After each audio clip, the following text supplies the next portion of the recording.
Ouais, le... Ouais. Tu peux quand même... Ça, je fais. Ouais, voilà. On s'en fout du bleu, là. Tu peux le prendre.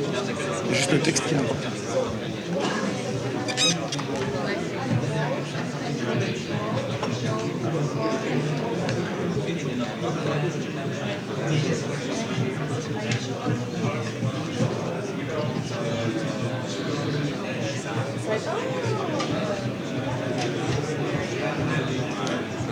Faut être tout le temps utile. Здравствуйте.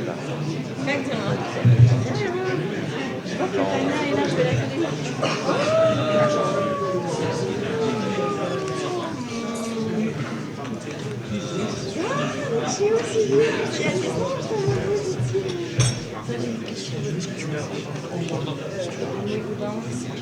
Ouais, la question.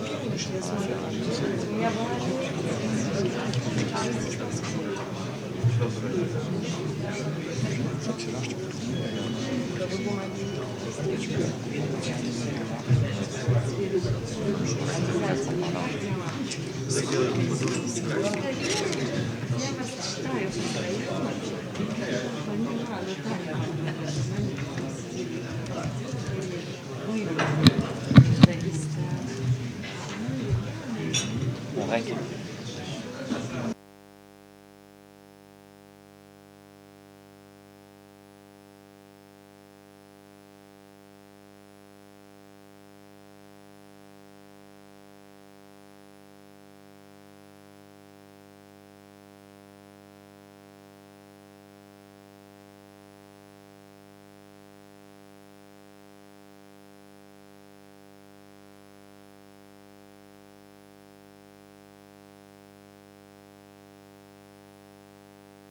C'est quoi par rapport à 17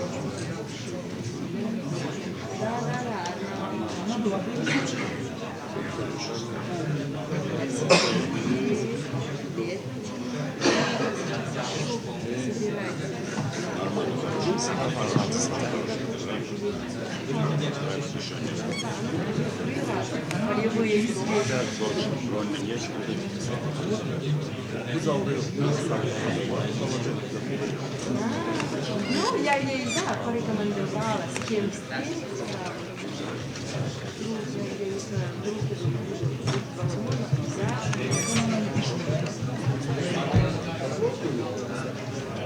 Отлично, отлично. На переводе еще.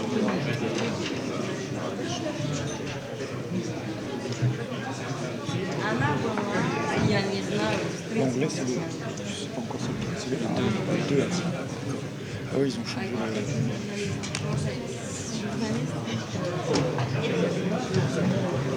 Il y a un truc à l'impact, mais quoi, quand il devait parler russe, il parlait par un ou trois, je sais plus, et quand il parlait anglais, il parlait Ah, pas de switcher, parce que sinon, les gens mettent la balance, c'est mal foutu en fait. que les lives, il y a vraiment cette connexion.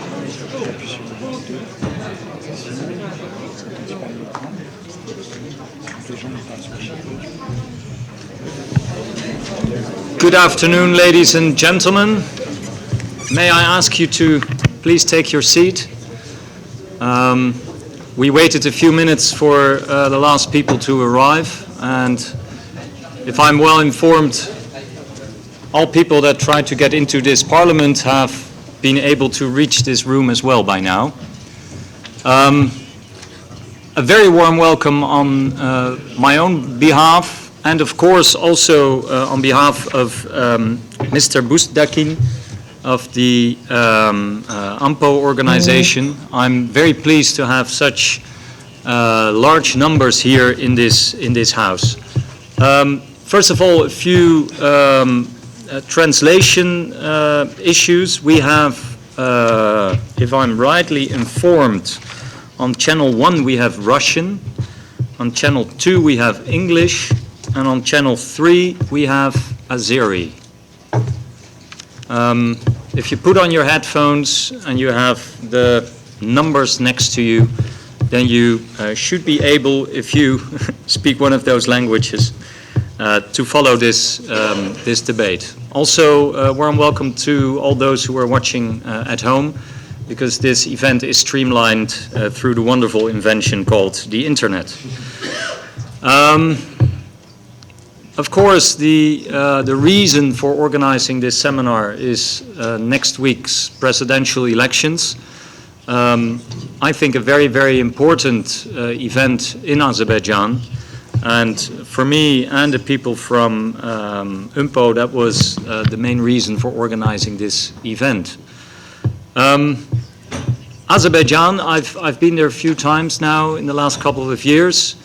I must say, Azerbaijan is located in a geographically rather challenging environment, next to Russia, next to Iran, close to Turkey, Armenia, Caspian Sea, and all those countries on the other side of the Caspian Sea.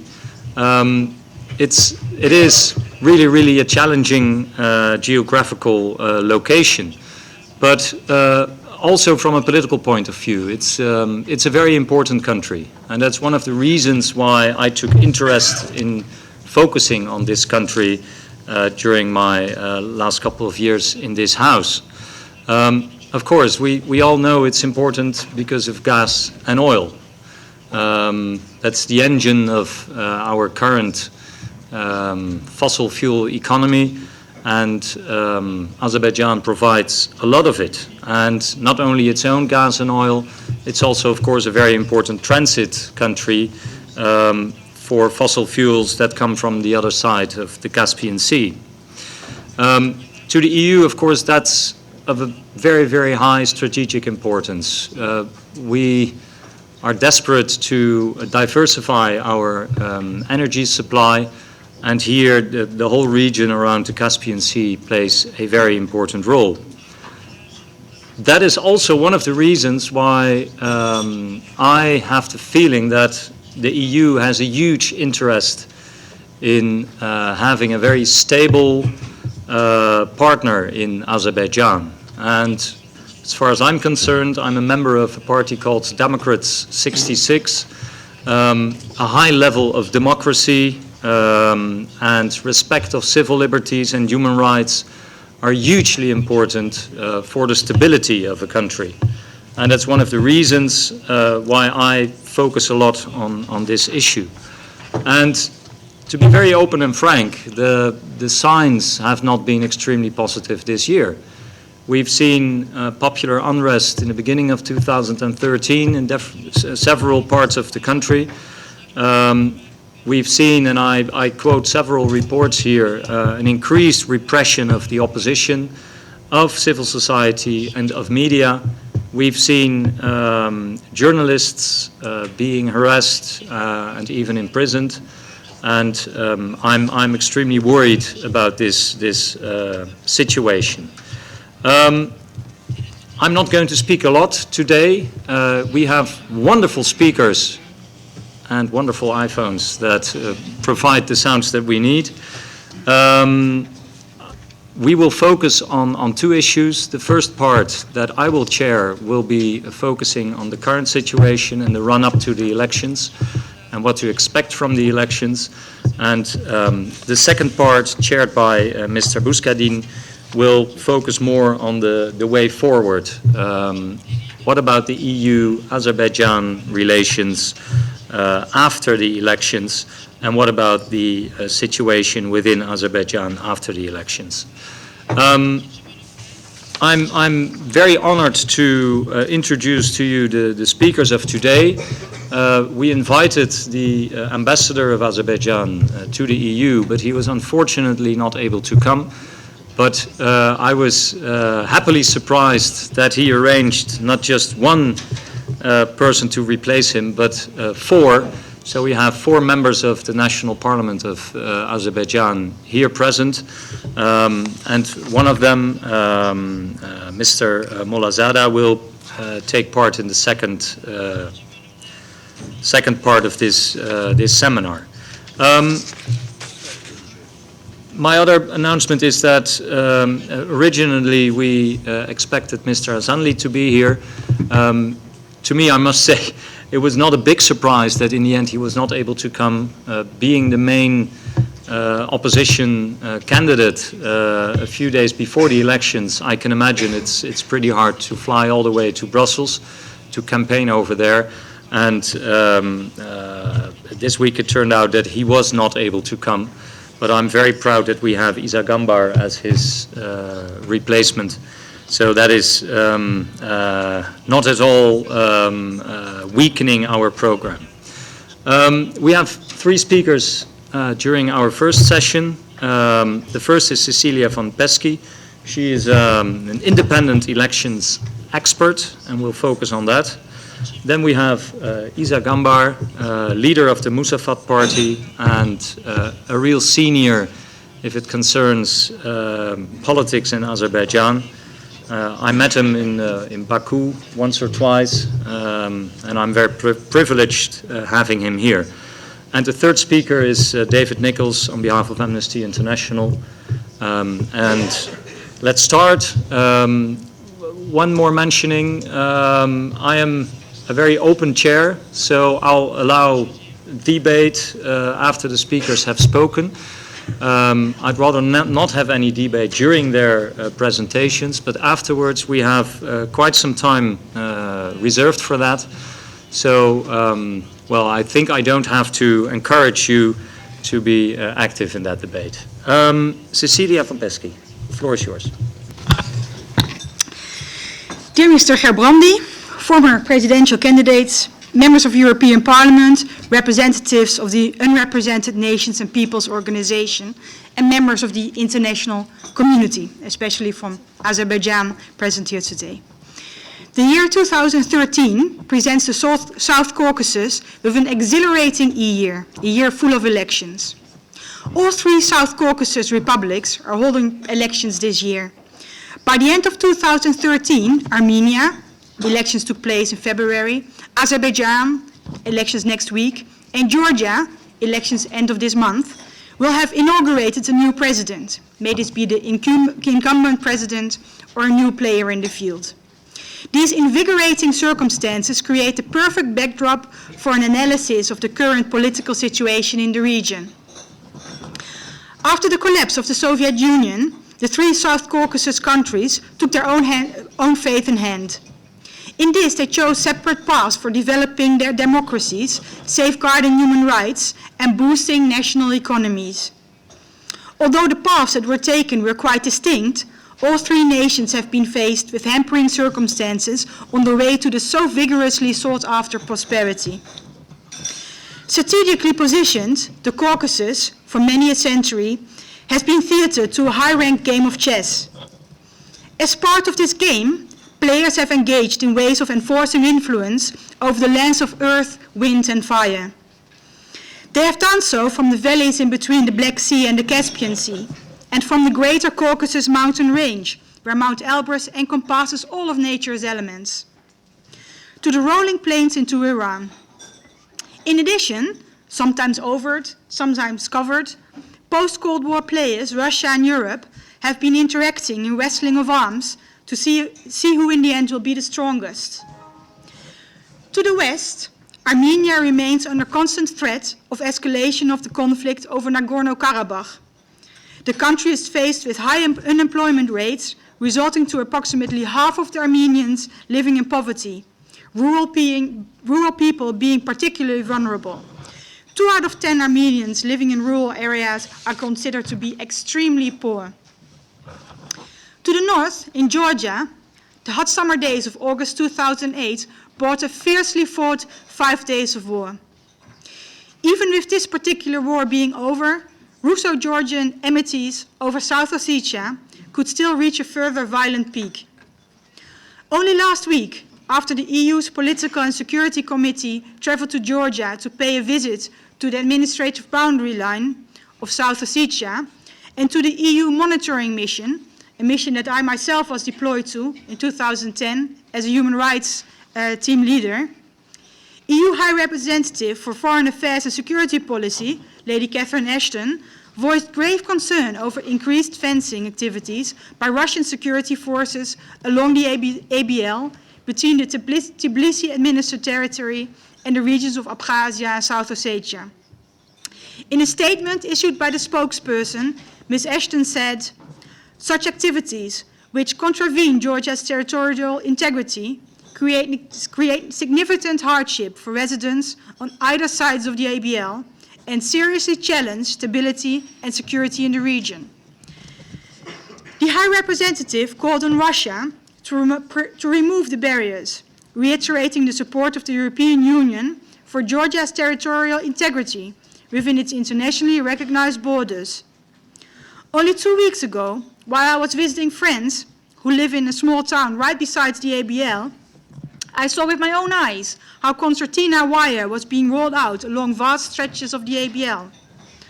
Also, I could see how a new military road was being constructed on the slopes of the Greater Caucasus mountain range. And at night, when I drove from Tbilisi to Gori, I could see the flickering lights over ever-growing and multiplying Russian military bases close to Akami on the side of the highway. To the east, in Azerbaijan, the security situation is hardest because of the country's less than friendly neighbors. Azerbaijan also has to deal with the West condemning the country's practices towards political prisoners and the lack of independent judiciary. Since its independence, Azerbaijan has been troubled by domestic power struggles in which dissident army and police forces operate on their own account. Furthermore, the Nagorno-Karabakh issue has overshadowed Azerbaijani domestic politics. The conflict over the enclave has constrained economic investment and trade and has resulted in the displacement of more than 700,000 people. Meeting the immediate needs of these IDPs had distracted the government of Azerbaijan from implementing meaningful structural reforms in key areas such as rural development, infrastructure, legal and regulatory reform, banking, and development of democratic institutions. Also, the dealings around oil fields and oil pipelines have been dominating Azerbaijani domestic politics. Even so, after the collapse of the Soviet Union, Azerbaijan tried hard to establish democratic values and bring political culture to the country. But with no traditional political culture rooted in its past, and having been under Soviet Empire for 70 years, Azerbaijan lost most of the values it had accumulated during the establishment of the Democratic Republic of Azerbaijan. On October 15, 2008, the last presidential election in Azerbaijan was held. At the time, President Aliyev of the New Azerbaijan Party was re-elected with 87% of the votes in his favor. Several major political parties boycotted the vote because of alleged poll fixing and oppression of political opponents. More than 500 international election observers were deployed by the OSCE, the European Parliament, and the Parliamentary Assembly of the Council of Europe, PACE. I was part of the OSCE contingency that elections. In its final report, the OSCE ODIHR states that there was progress in the elections compared to the past ones. They even said it is one step forward, where sometimes it's 2 steps back.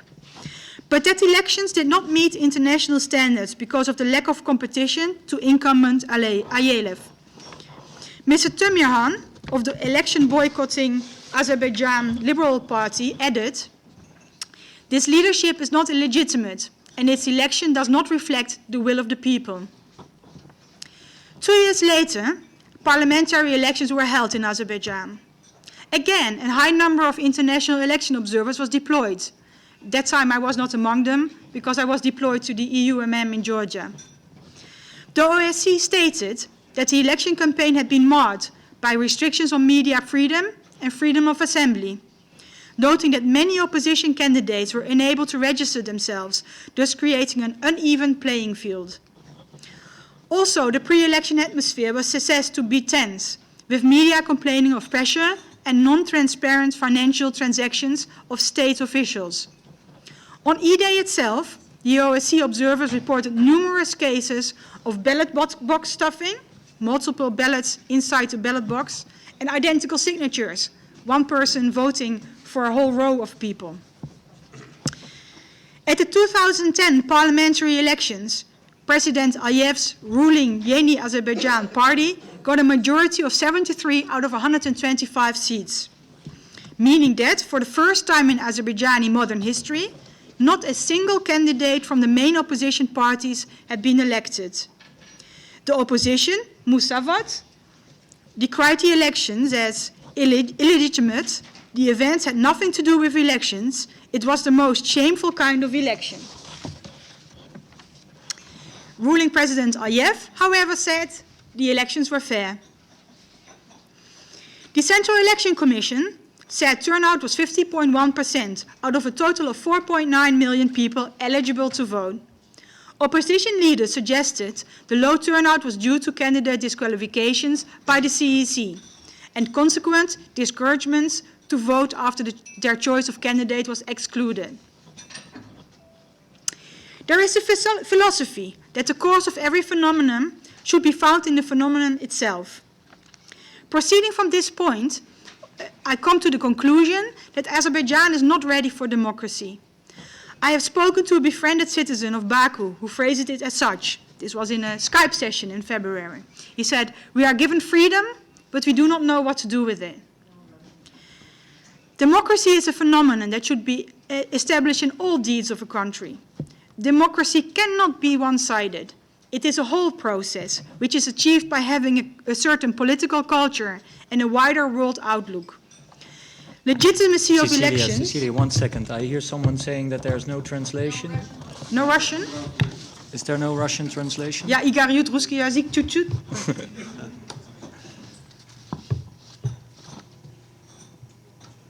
Well, At least you have the paper version. Well, please continue, and we'll try to arrange it.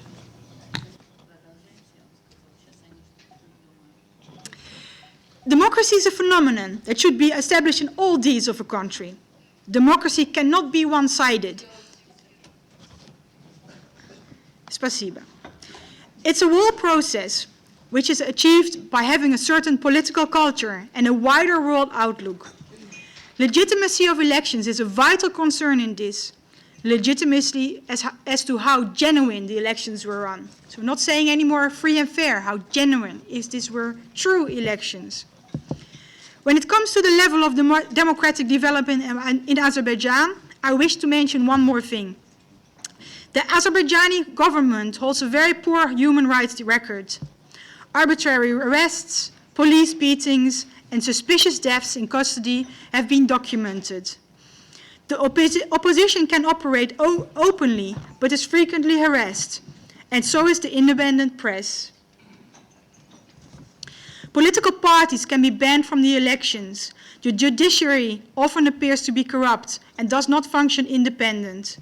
Judging from the various OSCE election observation reports, elections under President Aliyev have not met international standards. So I'm not saying OSCE standards, I'm saying international standards. Azerbaijan's 2008 presidential elections were seriously flawed and produced a legislature controlled by the president's party. The 2010 parliament elections, while conducted under improved election law, were also marked by cases of fraud. Election year 2013 therefore urges pressing questions of what future Azerbaijan, Georgia and Armenia too, are heading for. What will next week's election outcomes in Azerbaijan predict? And most importantly, what will be the next move of the next player on this regional giant board of chess? Having come to the end of my speech, I would like to express my gratitude to the organizers of this seminar of being invited to speak, especially to Mr. Gerbrandy. It is the peoples of the Caucasus, some members present here today, that are my inspiration. With their engagement towards the development of democratic values and the safeguarding of human rights, the countries of the Caucasus, ever so magical lands of earth, wind and fire, despite their many challenges, hopefully do have a brighter future ahead. I do believe that, despite the many hampering factors, but based on the persistence of observing the peoples of the Caucasus, that steps forward, a more democratic, more prosperous future can and will be taken. Thank you very much.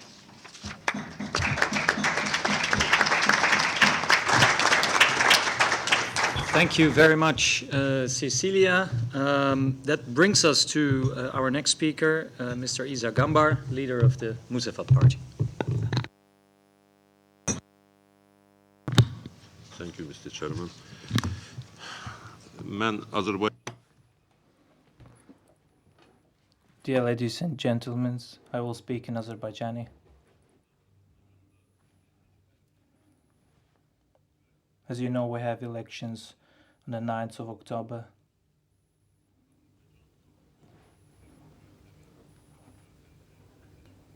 This is not just a simple election. We are going to make several choices, fundamental choices that our nation are faced with.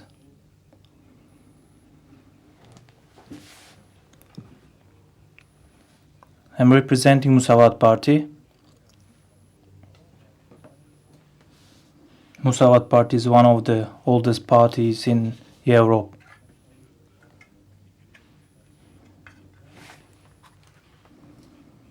In 2011, we celebrated an anniversary of establishment of our party.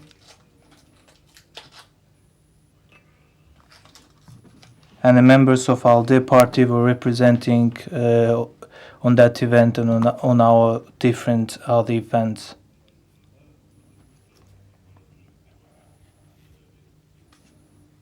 We have National Council, where different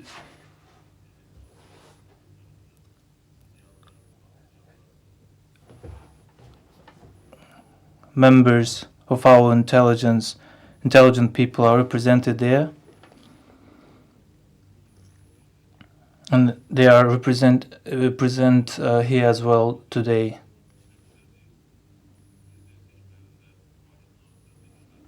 Our aim is to go to the election with single candidate.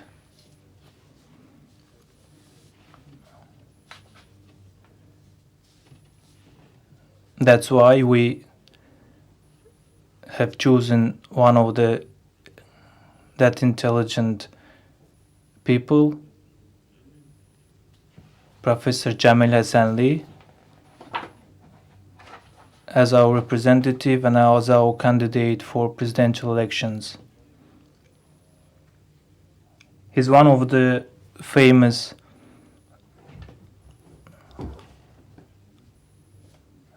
professors in the world, and his books published throughout the world and in different universities.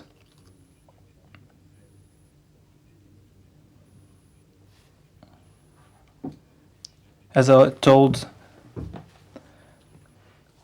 I was going to represent Musavat Party, but as we have one single candidate, I'm representing Jamil Hasanli here.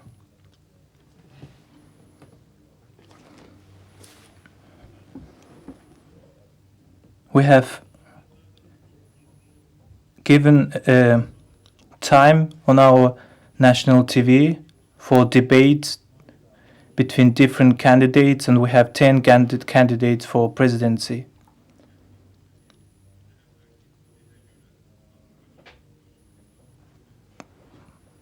But we don't have president himself presenting during our debates, and he's sending his representatives.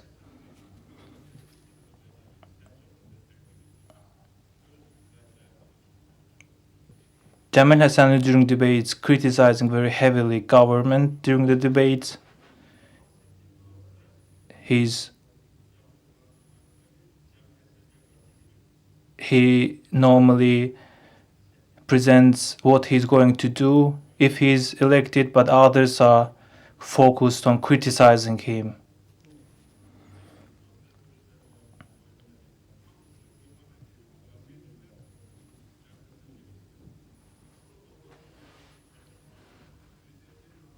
Yes, it's strange that they are heavily criticizing him, but not giving any details of their programs, what they are going to do if they are elected.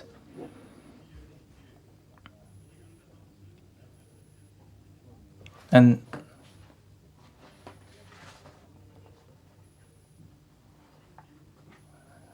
Azerbaijani people are very, very keen on elections, and they are following elections very closely.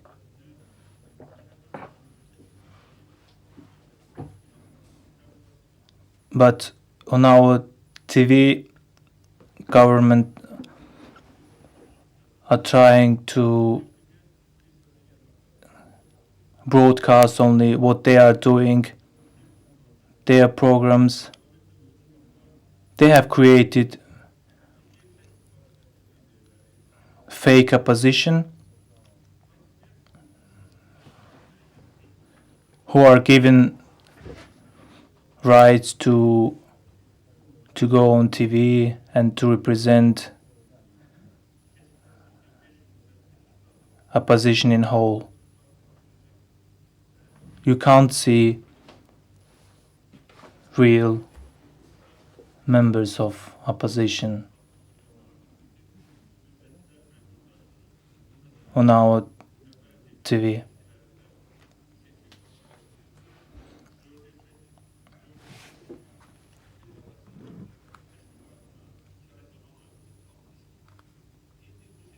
Campaign period to showcase the candidates' programs were shortened, and it's impossible in 22 days to visit 85 regions of Azerbaijan.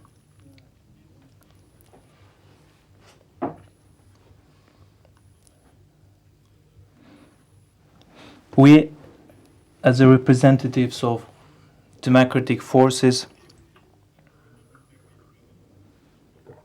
seeing that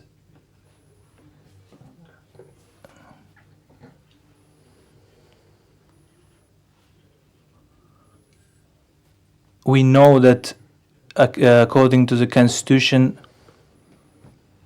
everyone can be re-elected only 2 times.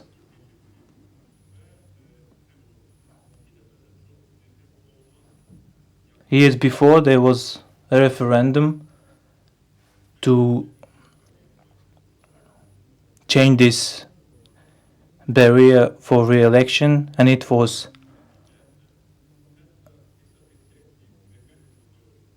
the limit for only to be re-elected for only 2 times was lifted. And we think that this restriction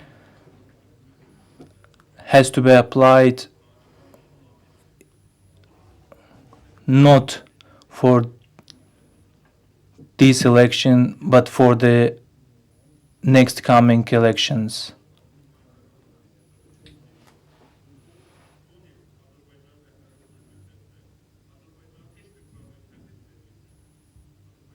We think that President Ilham Aliyev cannot be re-elected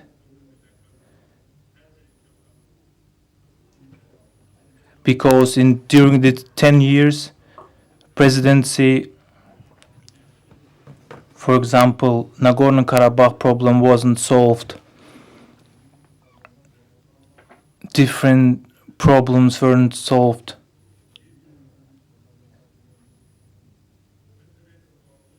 Economy in bad situation, and in taking into account all these issues, we think that it's improper that he is going to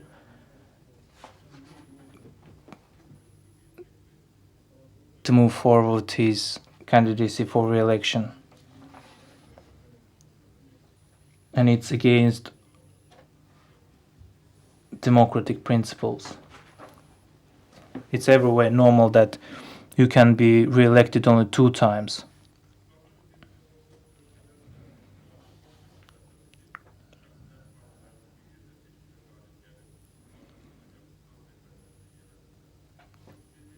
Of course, we can see in Europe that if the country is parliamentary republic, it's normal that chancellor or prime minister can be re-elected several times, but it can't be applied in this case.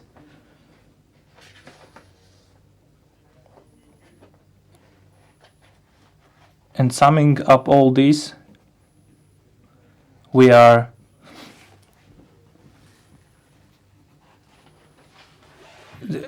applied for different international organization, European institution to catch their attention on this issue.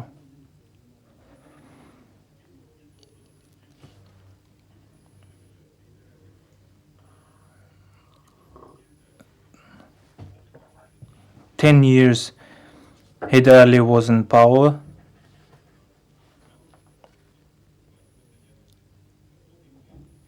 And after him, 10 years, Ilham Aliyev was in power, re-elected with the fake elections.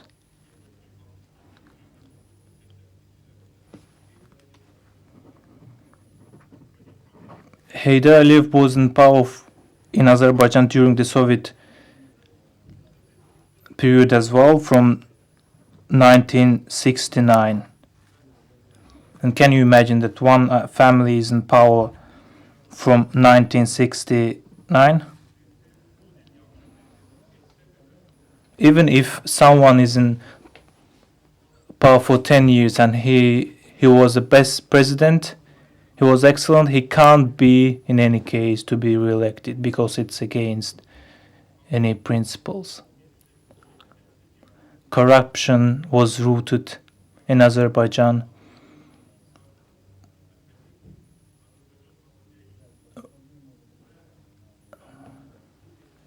Our people don't want anymore the monopoly in our economy. And to change all these things, to solve all this problem, we will vote for Jamil Asenli. And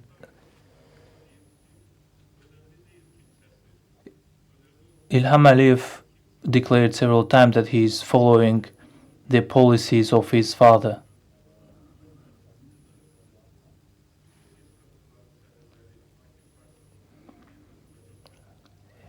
Election campaign are under control of government. They are controlling the local representatives. of election committee.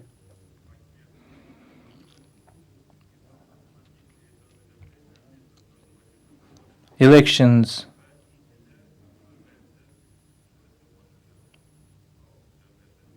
were fake before. People were against before. And now we want to change. We have to change it. Politicians, intelligent people. But on the other hand, we need help, and we're seeing that on different international organizations, European institutions, there should be commitment from their side to help us. And government, Azerbaijan, when signing up different treaties, becoming a member of different organizations, have taken responsibility, commitment.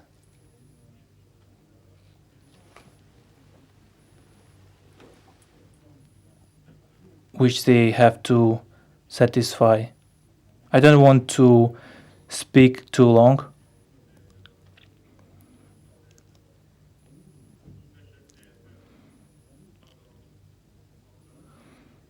We have fundamental values like freedom, freedom of speech, and other fundamental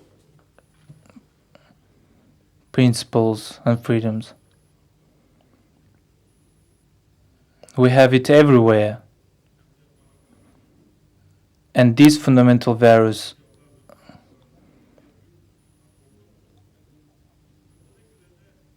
are not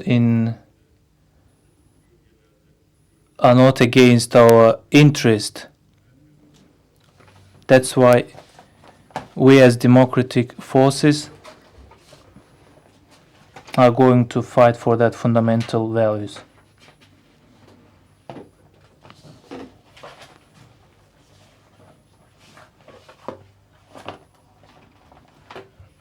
I want to remind you an article of Solzhenitsyn,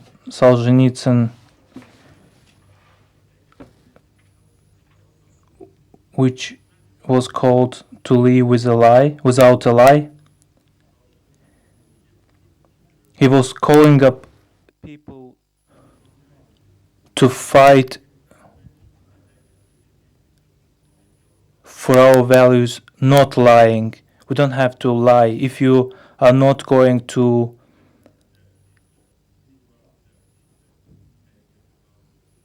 say the truth, you cannot win. Thank you very much.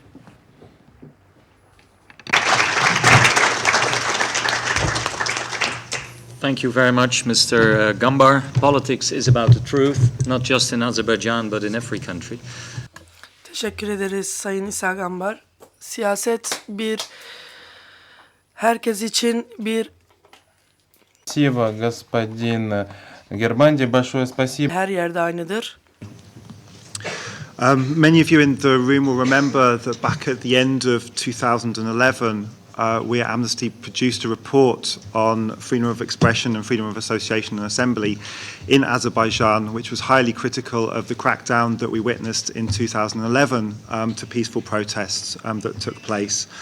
I'm very sorry to say that not only do many of the problems that we highlighted in that report still exist, but what we're witnessing at the moment is a further crackdown over the past year on human rights activity and on anything that could be characterized as dissenting voices. In particular, around the denial of rights to freedom of expression, association and assembly, and the direct connection between those rights and the conditions in which elections can take place. I want to highlight just four things for you this afternoon.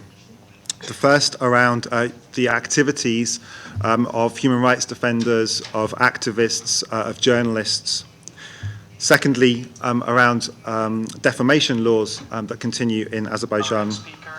Thirdly, here twice. Thirdly, around denial of the right to protest in Azerbaijan. And fourthly, around human rights organizations and NGOs more generally, and the denial of their right to operate. So firstly, on human rights defenders and activists and their ability to actually work in Azerbaijan. So at Amnesty at the moment, we consider to be at least 14 prisoners of conscience in Azerbaijan. That is to say, at least 14 civil society activists, journalists, and human rights defenders who have been imprisoned solely for the expression of their right to freedom of expression. That's not to say there are only 14 in Azerbaijan. What we're also witnessing in recent months is that dozens of more activists are harassed or have been harassed, intimidated, and threatened, including physical attacks by unknown individuals. One example, or rather as part of this, what we've also witnessed is particular attention by the authorities to youth activists and a particular crackdown on young activists. And one case I want to highlight with you to demonstrate that today is the case of Dashkin Melikov, who is a 22-year-old youth activist who was sentenced back in July of this year to 2.5 years in prison on charges of drug possession, but which we believe to have been fabricated in retaliation for his political activism. This political activism included the setting up of a Facebook page which was highly critical of the Aliyev family. Now, during his trial, he was prevented from speaking to a lawyer. He was not fully aware of what charges he was actually had been given. The evidence was also not made clear to him. He was made to sign a statement forced to sign a statement, and in addition, he was made to delete those Facebook pages.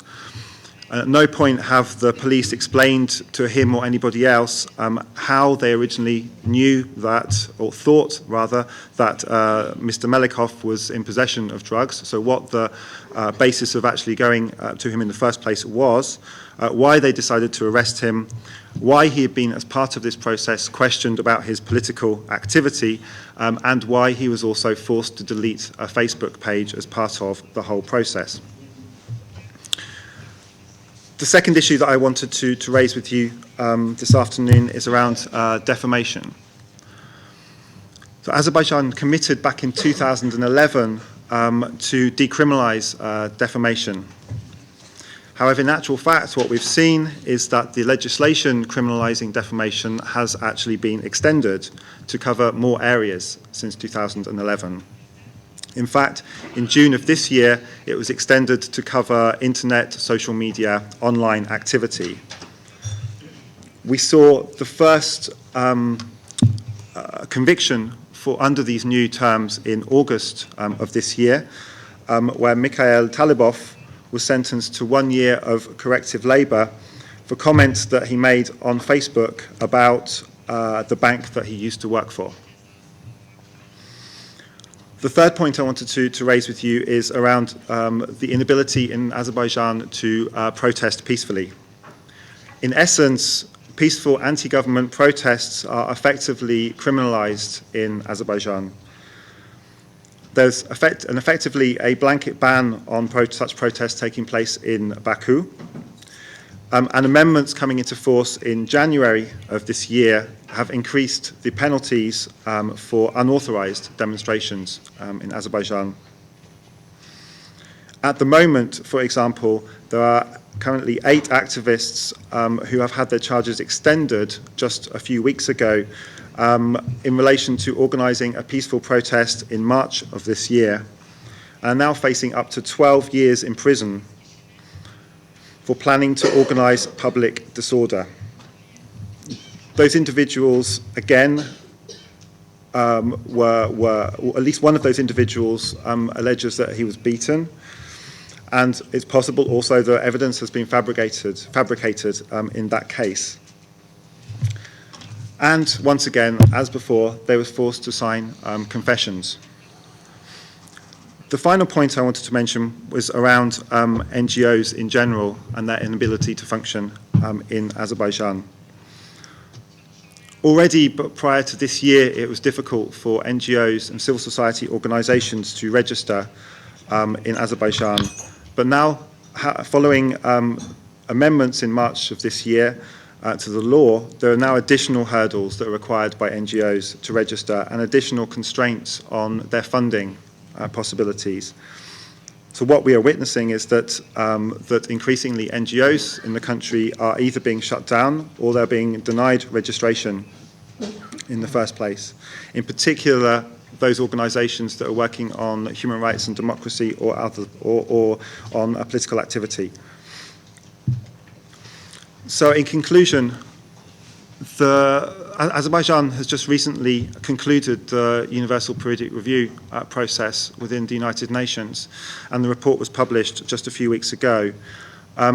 During that process, Azerbaijan said that that guaranteeing human rights and freedoms was the highest goal of the state of Azerbaijan. What we're witnessing at Amnesty International, for sure, is the complete opposite of that. Thanks very much.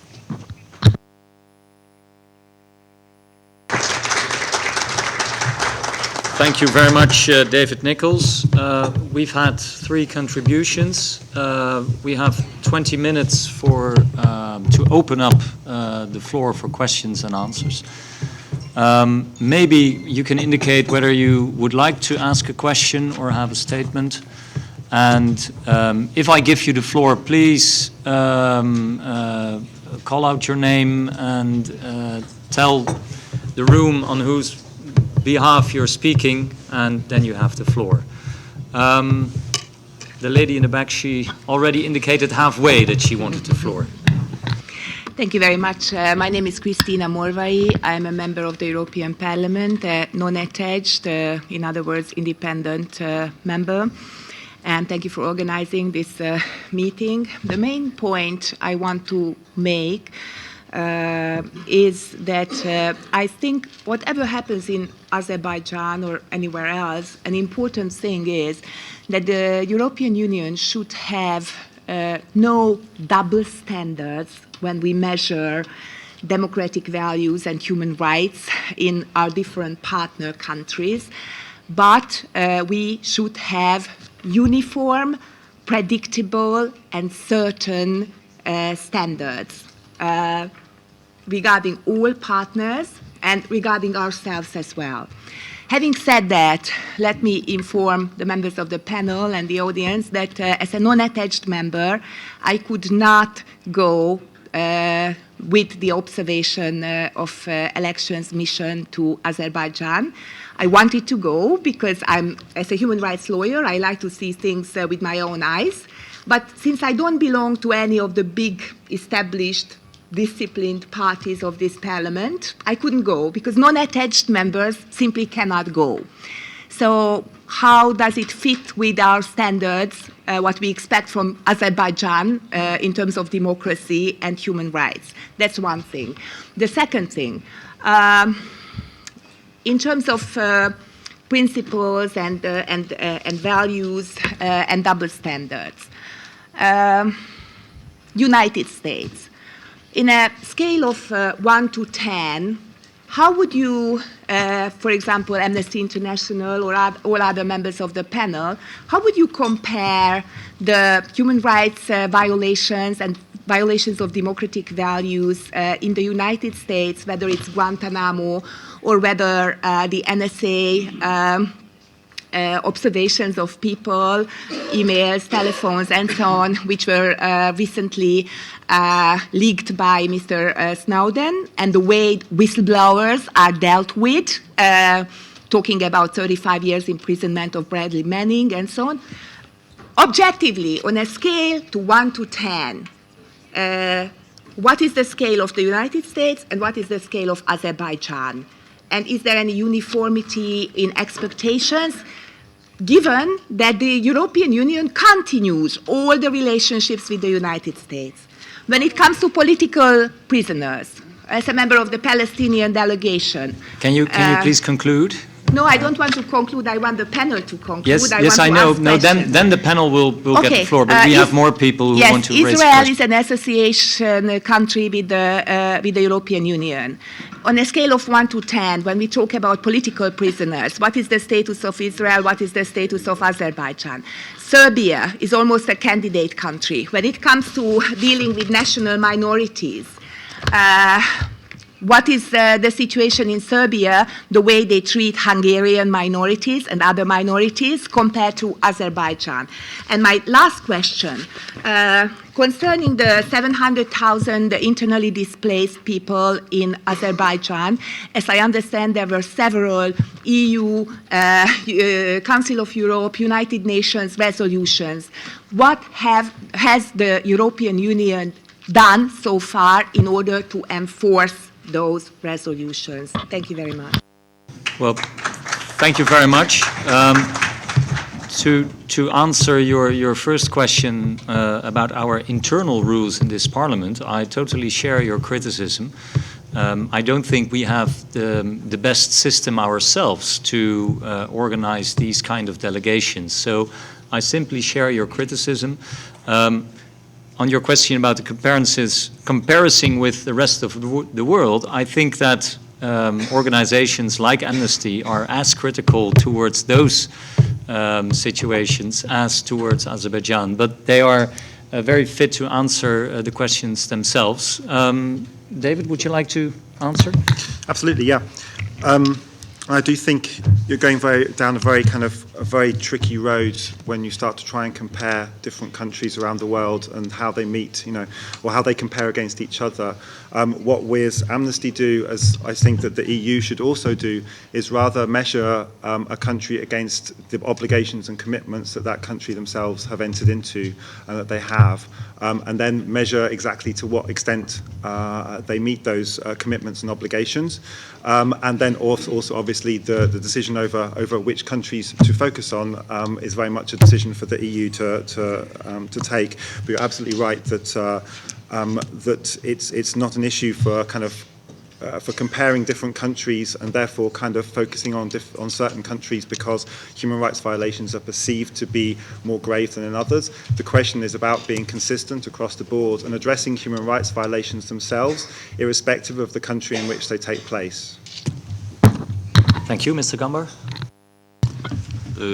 Birinci sualla bağlı demək istəyirəm. Azərbaycanda bütün məsələlər üzrə The first question. Freedoms are limited in Azerbaijan.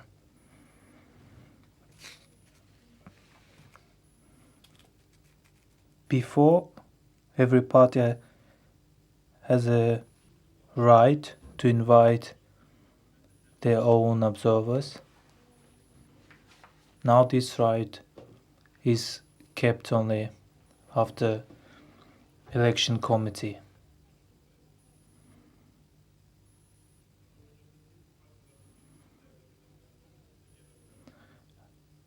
If our rights weren't limited, we could invite you as an observer. The second point, Guantanamo, Assange and different issues. I'm on the side of the Assange, and I demand even now that he has to be freed.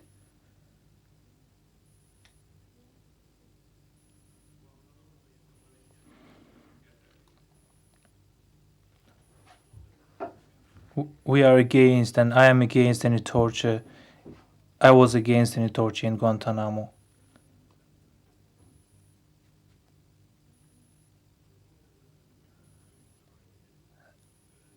But I don't know, I cannot say anything on Snowden. I'm not aware of this issue.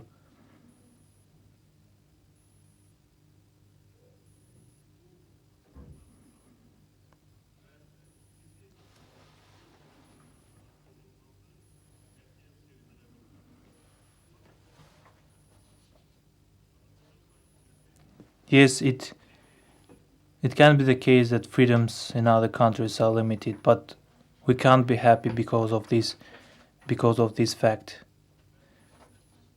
And it can be used as an argument from the side of government.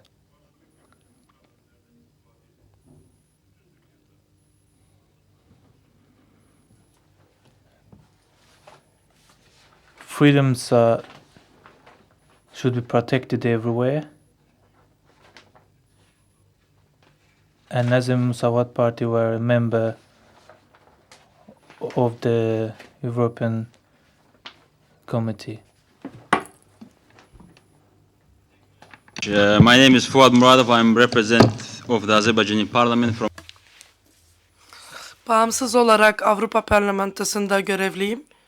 I believe that if here in Parliament building we want to have a different opinion, so there should be some time for the representative of other nominees for the presidential election. This is about this. The second one, what's happened here? Just short comments. I don't want to waste your time. Here is one group who for and favor of Azerbaijani integration to the Europe, and another group who is against this. I'm very sorry that the part of the people sitting here against the Azerbaijani European integration. We are a new generation in Azerbaijan. We are for integration. We are for human rights. We are for democracy. And if some of these people sitting here around these tables can prove that one of the mentioned just recently, it's all blackmail. It's all about the stop Azerbaijan for integration. It's all about the stop Azerbaijani to be independent, strong countries. It's all about interest of some other countries in Azerbaijan. And my question is very simple. Mr. Gambarov was in power a long time. But during this time when they was in power, Azerbaijan was the poorest country in the region, the poorest country with the high unemployment rate. But now, Azerbaijan is a champion in the region. Azerbaijan GDP is one of the best, was in 2009. It is not issue of the Azerbaijani want or Azerbaijani don't want to be integrated. It's the issue of the obstacles making for us. We are for dialogue, we are for debates, we are for discussion. And coming back to the question, my question is very simple. It's a question to Mr. Buzdashin, who is sitting there, from the General Secretary of the Unrepresented Nations. What happened in Azerbaijan? What is the problem with the Azerbaijan election and national minorities in Azerbaijan? Mr. Gambarov sitting here together with the people who want separatism in the region. Is it what we want in my country? No. I don't want my country divided in 10, 15 gubernias like it's some of the people mentioned here. That's the reason why we're here, and that's the reason why we want to discuss it here. I'm very sorry that part of these people, they are participate in this game. It's game against Azerbaijani integrity. It's game against Azerbaijani to be an independent and strong country. And about Nagorno-Karabakh, when in this building we discussed this issue about the occupation of the territory, my question to Amnesty, can you call Armenia aggressor? Can you call this territory occupied? No. If yes, please give me your position of the Amnesty International. What is the position of the Amnesty International of the 20% of occupation of Azerbaijan? About 1 million of IDPs and refugees. Where is your position?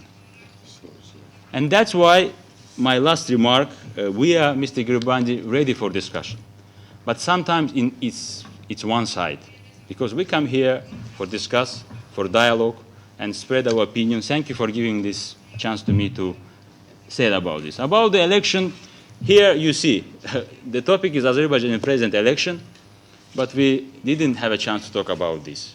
Because so many and so much blackmails against Azerbaijan, against the nations, I never heard that the people who want changes starting to blame country for the Euro integration, for being a champion in economy, for being the best GDP in the region, for being the best partner of Europe, for supplying the good life of the people of the Europe. And I hope and I believe that our next discussion will be about the possibilities of Azerbaijan to more integrated in Europe, possibilities of the young people travel to the Europe and studying here like Azerbaijan will do it.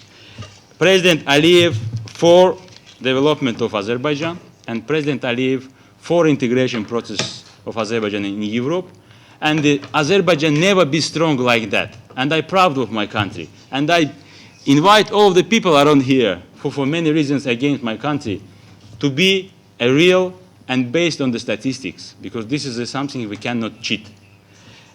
I thanks again for the observers who will come to Azerbaijan, the European Parliament part of this process. We send invitation to all of the international organizations. There are no any limitation to come to Azerbaijan. According to the OGHR midterm report, just recently they published, about the Central Commission, Central Election Commission, there are no any problem with the implementing of the Azerbaijani rules and laws. This is what OGHR report was about. About the general remarks that it can be better, of course, it can be better, but we work on this. We don't want to divide our countries 5-6 different regions, and tomorrow we come here and say, so what we do for keeping Azerbaijan in right track? So we are ready to discuss this issue. We had the platforms for this. We have the Euronest Parliament Assembly. We have Parliament Cooperation Committee. But unfortunately, when we came to discussion in that platforms, here in European Parliament, there's never time for the open and right discussion. And the national minority in Azerbaijan live in peace, and it's model now, not only in Europe, it's model in the world now about the tolerance and intercultural issue in Azerbaijan. I believe that all of this dirty game against Azerbaijan will not continue, and I believe that I know that next year is Parliament election in Europe, European Parliament election, and I know for some of the MP it's good showing up to be one of the part of the campaign maybe, but my country is not for campaign. Me and people like me in Azerbaijan, we absolute majority in Azerbaijan. And weaknesses of the opposition, they try to reason it because of the referendums, parliament. Jamil Hassanli was part of our parliament, He's sitting in the same row with us. And if the parliament was illegitimate, why is he sitting there? This is a question which maybe I know that there are no answer for that. So my last question, I finish. My question about Amnesty International. Do they recognize Armenia as occupants, as aggressor? Do they recognize Azerbaijani territory occupied? And my question to unrepresented nations, Secretary General, what he is seeing and what is the in agenda about Azerbaijan? What's the problem they face in Azerbaijan if they face it?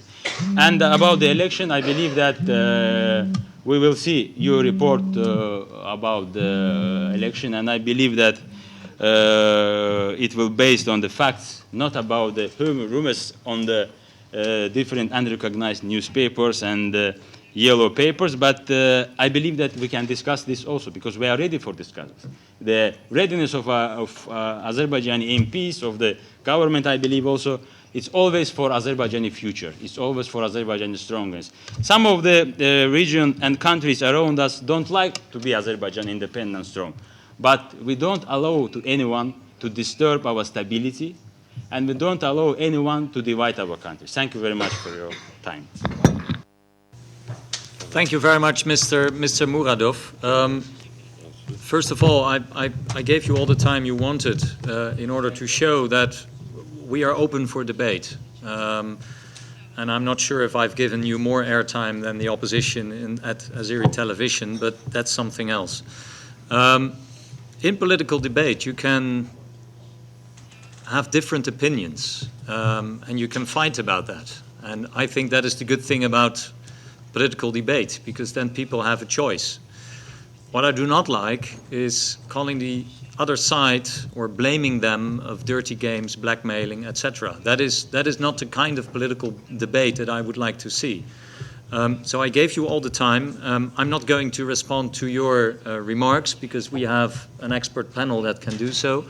I think you would all like to respond. I would like to start with Mr. Nichols from Amnesty.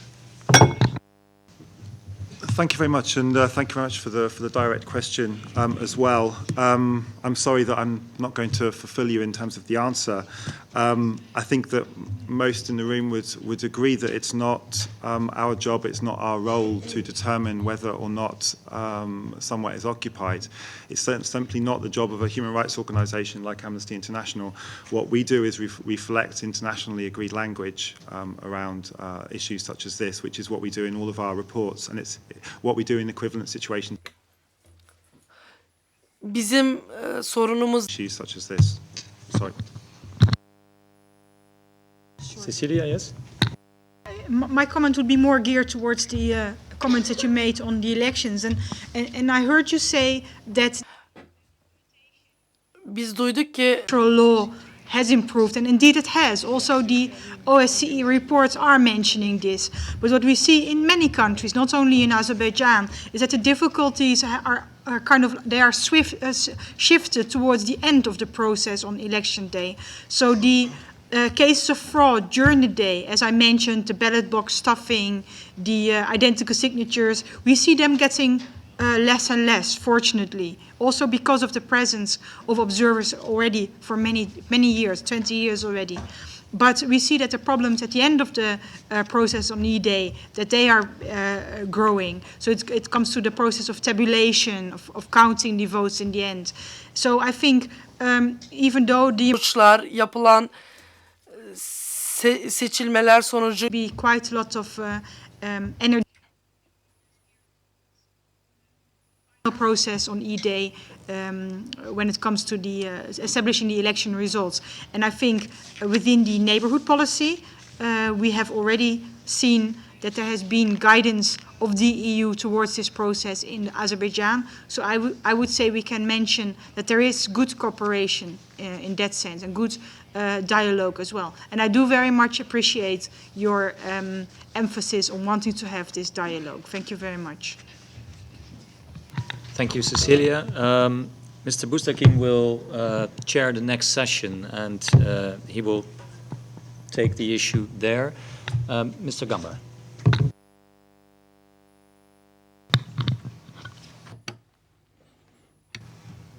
Cənab Fuad Muradovun dediklerinden yalnız Qarabağ məsələsində bizim mövqeyimiz demək olar ki eynidir. From what Mr. Fuad Muradov said, we agree only on the issue of Nagorno-Karabakh.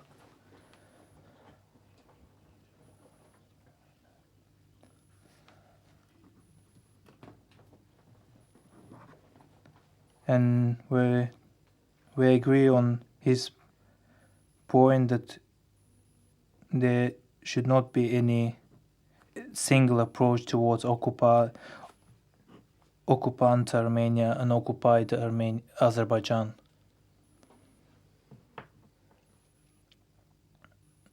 But I have to say that when we will have democracy in Azerbaijan, we can solve this problem with our democracy, not without.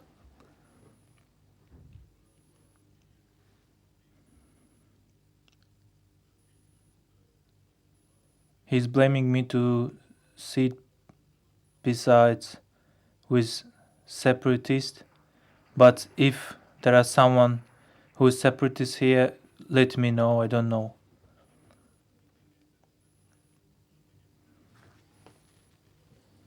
We can talk about this later during the second panel. He mentioned that in 1992 and 93, Azerbaijan was poor and now we're rich.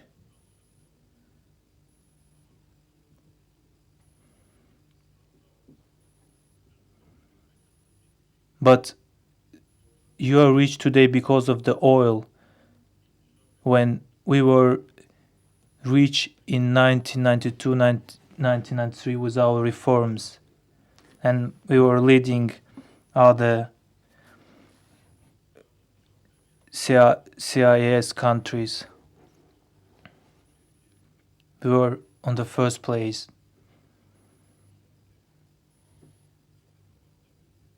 European Reconstruction Bank says it, not we.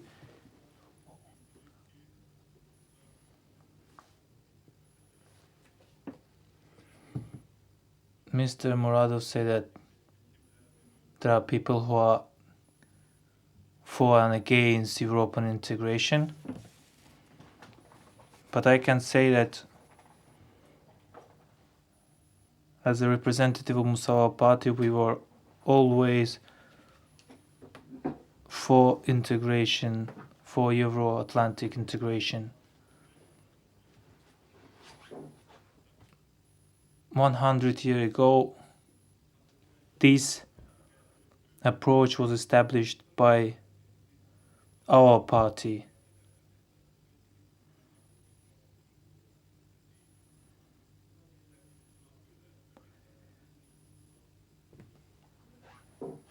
They say that we cooperate with NATO, but we don't want to become a member. We want to cooperate with European Union, but we don't want to be a member. This is what you call European integration.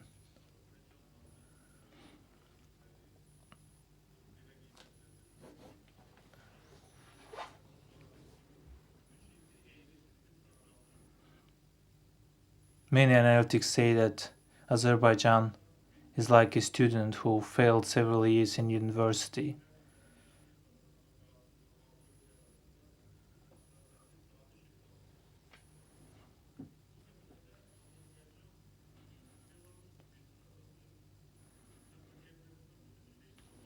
Negotiations are going to regarding the association agreement, and we didn't progress in this way. We are on the level of Belarus and other countries.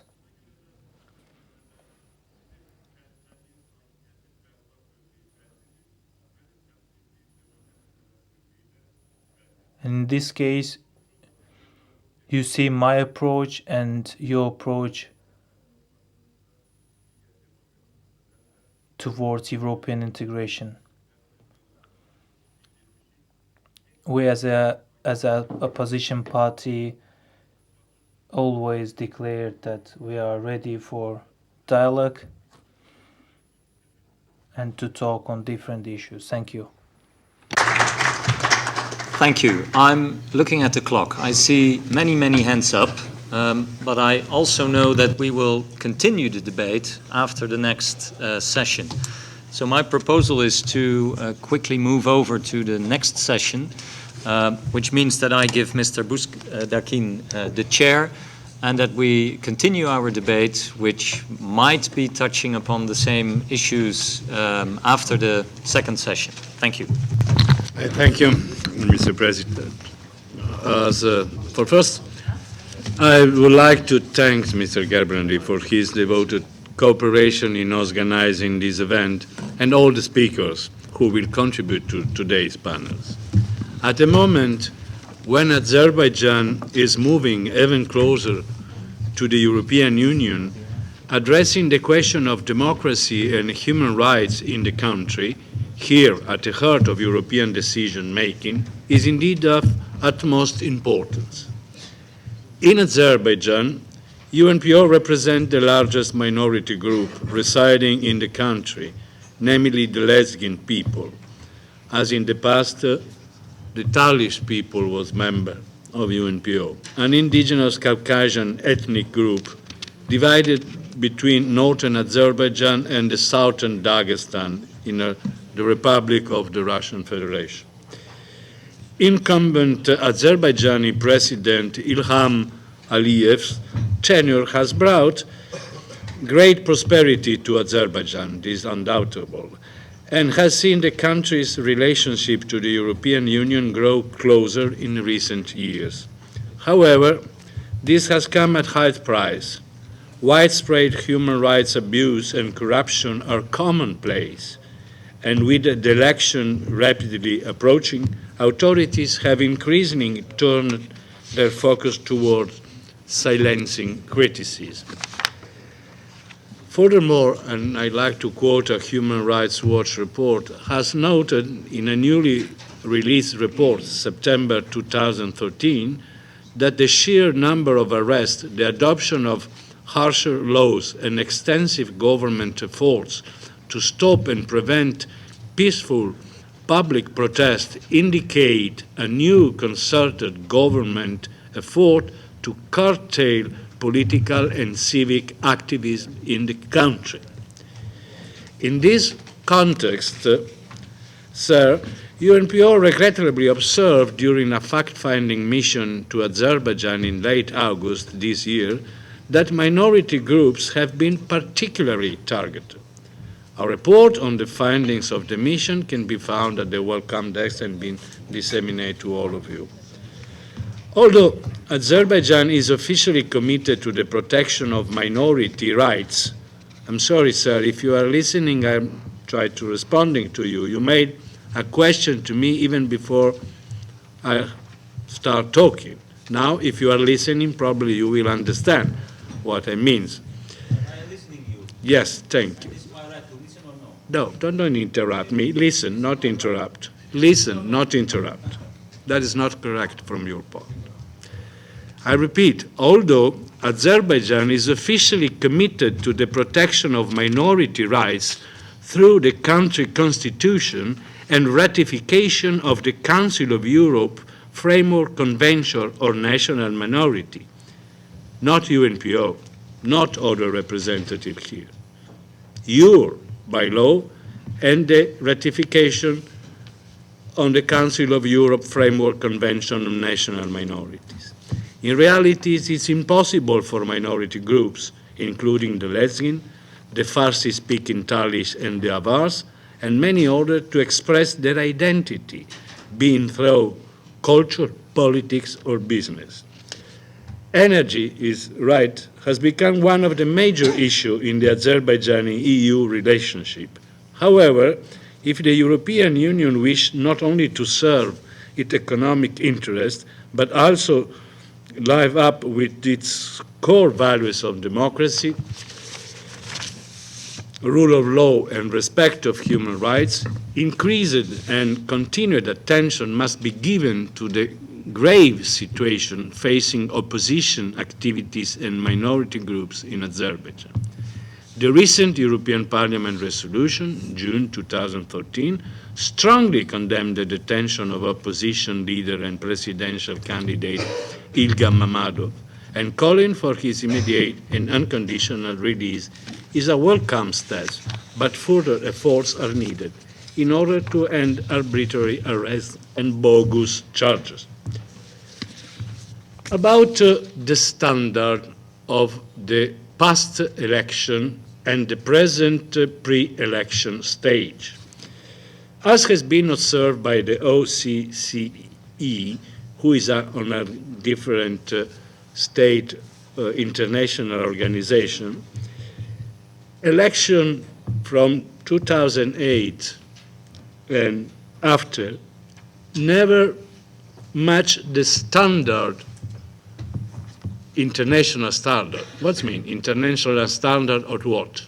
Is the standard of democracy, means that there could be election in Azerbaijan, but not democratic election. This has been stated by OSCE, monitoring election from 2008 and after. The preliminary steps of the pre-election stage in the current time in Azerbaijan is still not matching a democratic standard. I'm not worried to use the word, because standard without adjective means nothing. It's a standard of everything, a standard of nothing. And this is a key point, and is an interest of the European Union country members and the European Union citizens. Because if we are going to see what kind of rankings is regarding Azerbaijan in the world, from many sources, that is not the European Union source, but considering Transparency International, Corruption 2012 Corruption Perception Index, Azerbaijan is ranked 139th out of 176. Azerbaijan is a member of an important human rights body, including the UN Human Rights Council and the Council of Europe. That means it's committed to follow some and to not commit violation on human rights. In 2002, the position of Human Rights Commissioner was created in Azerbaijan, but this office is generally seen as ineffective. If we are going to Freedom Press Index compiled by Reports Without Borders, which measure the freedom of journalists, news organizations, and bloggers in a given country, ranked Azerbaijan 156th out of 179. Perhaps can be considered not a great performance, but is on the range, as before, on transparency and corruption. And finally, Freedom House stated in the press on 2013, categorized Azerbaijan press as not free and noted the situation is deteriorating. Obviously, anyone can contest this kind of ranking, as any other can contest the rank of Fitch about the stock markets or the solvability of a country. But it's giving us, others are criticized there is no freedom of association and freedom of assembly, as it's happened in this even pre-electoral stage. There is one main point. The European Union have a major interest to enlarge in the future its membership participation. There is a contradictory position, if not a schizophrenic approach by the European Union. Because the ranking that I was quoting for Azerbaijan is more or less very similar to the one of Belarusia. What is happening is that the European Union strongly criticize and have more or less no contact with Belarus. On the same time, we can say that Azerbaijan is more or less on the top of the preferred list of the European Union. And the European Union have a target, as it seems is a shared target by Azerbaijan, to reaching a partnership and cooperation agreements. They are undergoing negotiations between European Union and Azerbaijan. I don't think that Azerbaijani governments or authority of member of parliament can be so naive to think that Europe will evaluate only their needs and their needs for energy at good price without taking care and strongly request Azerbaijan to fulfill their obligation, the obligation who is given to them to get access from the Council of Europe, to be part of the Council of Human Rights. That's they have to follow obligation, not to UNPO, not to an individual member of this parliament, not to a European institution. The target is to reach in some time, because it's not simple. Someone was quoting Serbia. Serbia have to accomplish many steps in order to get this status. And if I considering the ranking that I quoted before, it will take a lot of time for Azerbaijan to be admitted. If there is one point, it is Azerbaijan that should change. Not that Europe will change their own by law. It's Azerbaijan who have not to violate human rights, to run a standard democratic election, to not to release political prisoners, to get a freedom of press and association. That is the element of the dialogue. If not, Azerbaijan can say, okay, all of those problems, all of those things is nothing for us. We don't care, simply. What kind of dialogue can be between Azerbaijan and the European Union? That is my question, is a question that I do for the participant. And finally, I want to say a couple of things of the bizarre manner to make a question to someone before that he had to speak. It's pretty unusual. You assume that I was thinking something and you are sentencing about me or my interest on disrupt the national unity of Azerbaijan. Really sorry. This report is a report, it's not me. Report of the organization. Yes, it's a report.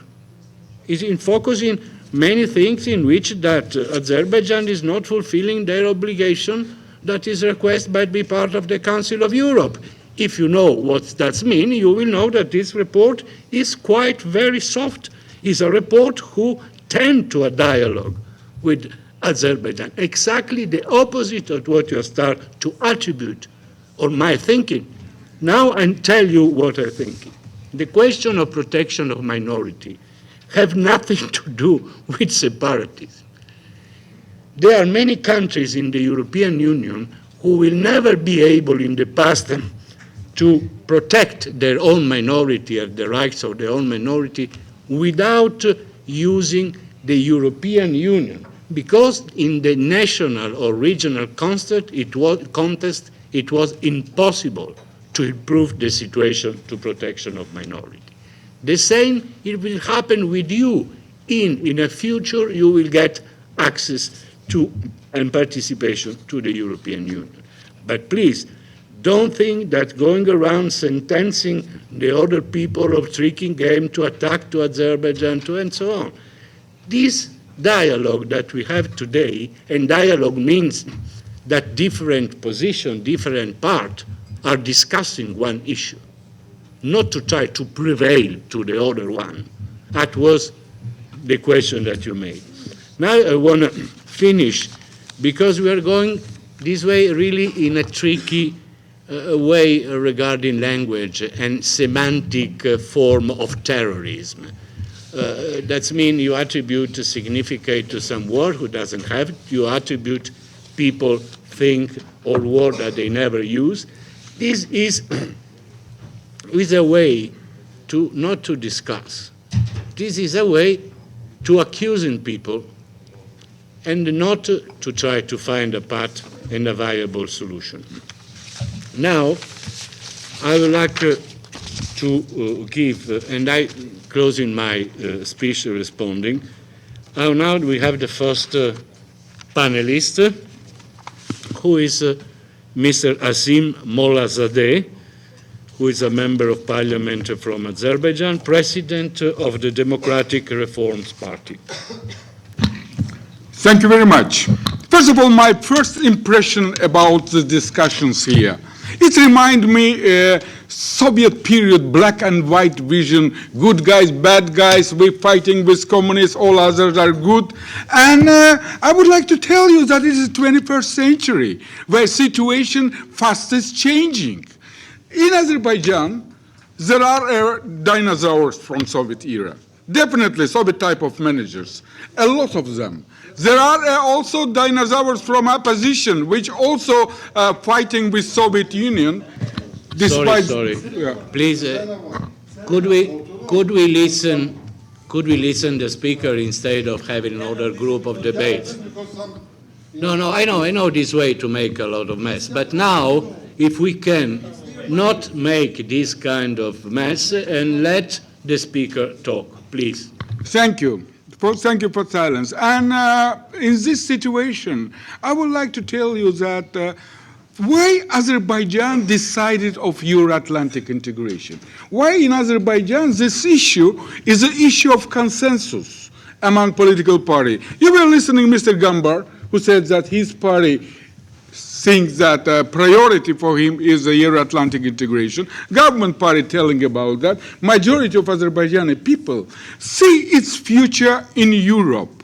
But it doesn't mean formal membership in NATO, because we very good remember when Georgia and Ukraine applied for membership in NATO, they were response of Putin's tank and nobody defends them.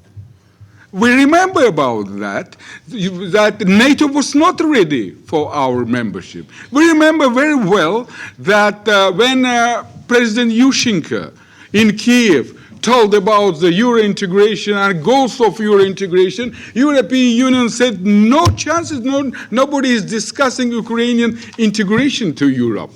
And we should understand and take an account that this is a process. Why Azerbaijan would like to be a part of European, Euro-Atlantic family? First of all, of the values. I would like to remind you that first secular country in Muslim world were Azerbaijan. Even teachers of Atatürk, who created Turkish Republic, were from Azerbaijan because this idea always historically based in Azerbaijan. And it's an important value of us. I think one of the biggest problems of countries of former Soviet Union, it's lack of democracy, lack of human rights, but you should know that there is a principal difference between Baltic countries, countries of Central Europe, who is now part of EU, NATO, like Poland, Bulgaria, Romania, all of them there, because they never had Holodomor, they never had massacres of 30s or 40. Near Baku, there is an island, a small island. If you will go beneath the sea, there are bones of people, of Azerbaijani intelligentsia, killed by Bolshevik and communist regime. We understand that. And there is a 22nd anniversary of restoration of our independence. Azerbaijani people, there will be discussion about the minority issues, there will be discussion about the rights of so-called not recognized national state. But I would like to remind you that when there were pogroms of Jews in Europe, in Western Europe, in Holland, for example, or in Russia, Jews came to Azerbaijan and lived in peace and brotherhood there. Among them, there were Muslim majority. When there were in Russian Empire, a violation of rights of Catholics, Catholics came to Azerbaijan. Polish independence movement at the end of 19th century, beginning of 20th century, based on Baku. They really contributed a lot to development of this country, to culture and European vision of Azerbaijani nation. And immediately when we had a chance start struggle for our independence, we choose a European way of integration, European way of development. Is we achieve it? Not yet. And I would like to remind you a story from Bible about the Moses when he with his people escaped from Egypt. He was browsing 40 years in desert because he had an idea to come to a new land, not with slaves, but with free people. We just passed half of this way. And Azerbaijan in 92 was the first post-Soviet country which adopted law about the cultural rights, all rights for minorities. Also in 94, it was again readopted, which gave cultural autonomy to all minorities in Azerbaijan. In our party boards, we have Lezgin, Talish, Jews, Russian, and we're proud about that. We're proud that the biggest Russian community in South Caucasus lives in Azerbaijan. And it's an integral part of my country. They are not a fifth column who fighting for Russian interests or Azerbaijani interests. We love that we have multicultural environment, and we're proud about that. And this is the strategic way of Azerbaijani nation, which came from history. Talishs are integral part of Azerbaijan, integral part of Azerbaijani culture, integral part of, it's we are.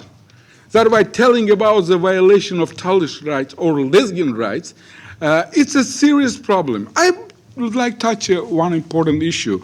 Azerbaijan and Eastern Partnership, and this autumn we will have a summit of Eastern Partnership. And immediately, Guam countries, Georgia, Ukraine, Azerbaijan, Moldova became target of rude attack to them. Why? Everybody knows that only Azerbaijan has enough economic potential to resist all these pressures. Azerbaijan now investing to Georgia. It's a multi-million project, and it's important for us. Two Georgian biggest taxpayer companies, the state oil company of Azerbaijan and International Bank of Azerbaijan. It's vitally important for us. Vitally important for Azerbaijan, Ukraine, and Ukrainian documents which they're planning to sign in Vilnius. It's very important, but look what's going on. A lot of human rights issue raising immediately in all European environment, attack to Georgia, to Ukraine, to Moldova, Azerbaijan. But last year we had an election in Armenia. One of the candidates, my friend Parvir Ayrikan, was tried to kill. Why they tried to kill Parvir? Because even in Soviet time, when he said that Azerbaijani and Armenians should be together and resist to Russian Empire, the KGB arrested him and expelled from Armenia because they had a plan to divide and rule and create a war between Azerbaijan and Armenia. When Parvir Ayrikan, during his election campaign, said about the Russian role in conflict and say, Armenians, stop it, unite with Georgia and Azerbaijan, go to war in Europe, they tried to kill him. Shut up was this shoot to Parvir Ayrikan. Is there a discussion here? No. No, silence. We're expecting from our European friends support of rights of Armenian people who now pushing to again to Russian Empire. Everybody know about the statement of Mr. Putin. He's building Eurasia Union. He now has a custom union, and by pressure, all this country pushing to go to custom union. We have not enough support from our European friends. We had some support from the United States, but never we had a serious support. Human rights issue, is there a violation? In all communist system, there were more or less violation. Specifically in Soviet part, fraud during the election, rude battle, but changing of, coming also with technologies. Now in Azerbaijan, there is free and fast internet. There is no internet here in building of European Parliament, free for public, but we have a publicly free. You will come to our parliament and you can use internet absolutely free. We could not use the internet here in European Parliament. But again, there is a multicolor vision, and we need a multicolor vision. What we need right now, what we're expecting for Europe, why we're coming to Europe and would like to be a part of European family. We more or less economically independent, and we now play an important role in this thing. We more or less participating for security issue in program with NATO, and it's important for all of us. But speaking frankly, is this also making us a target of rude attack from evil country? Just last year, in center of Baku, one radical secular writer was killed after the fitwa of Ayatollah Lankarani. Iran tried to create terror act. If you will look to Wall Street Magazine, an interview of former American ambassador, they were planned to kill American ambassador, ambassador of Israel, head of a Jewish community in Azerbaijan. 150 people were arrested. Some of them in a list of political prisoners. But I don't think that this type of people and terror plans of Iran and using terror against Azerbaijan is a political issue. Again, I would like to touch an issue of minorities, especially from Northern Caucasus. Right now, Northern Caucasus is a battlefield. Every day people dying there. Big empire created a serious problem among all Northern Caucasian nations. Even Vaynaks, Chechenians, and Ingush now in a strong conflict. Divide and rule. If you look to the geography of so-called ethnic conflict of former Soviet Union, it's absolutely coincide with the geography of Russian and Soviet military base. And this military base actively participated in all conflict. There were questions about this 100,000, and I thank Madam for mentioning Azerbaijani refugees, IDP person, but I would like to remind you that one of the biggest and ugliest tragedy of 20th century happened in small Karabakh town, Khojaly, when during one night, Children, women, elderly people were brutally killed. Do you know why they killed them brutally?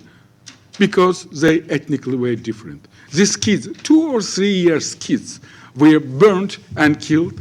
There is a book written by brother of Asala leader, Montemelkanyan. He wrote that he was shocked when they burned 12 years Azerbaijani girl because she's Azerbaijani. I think that we should unite all our efforts.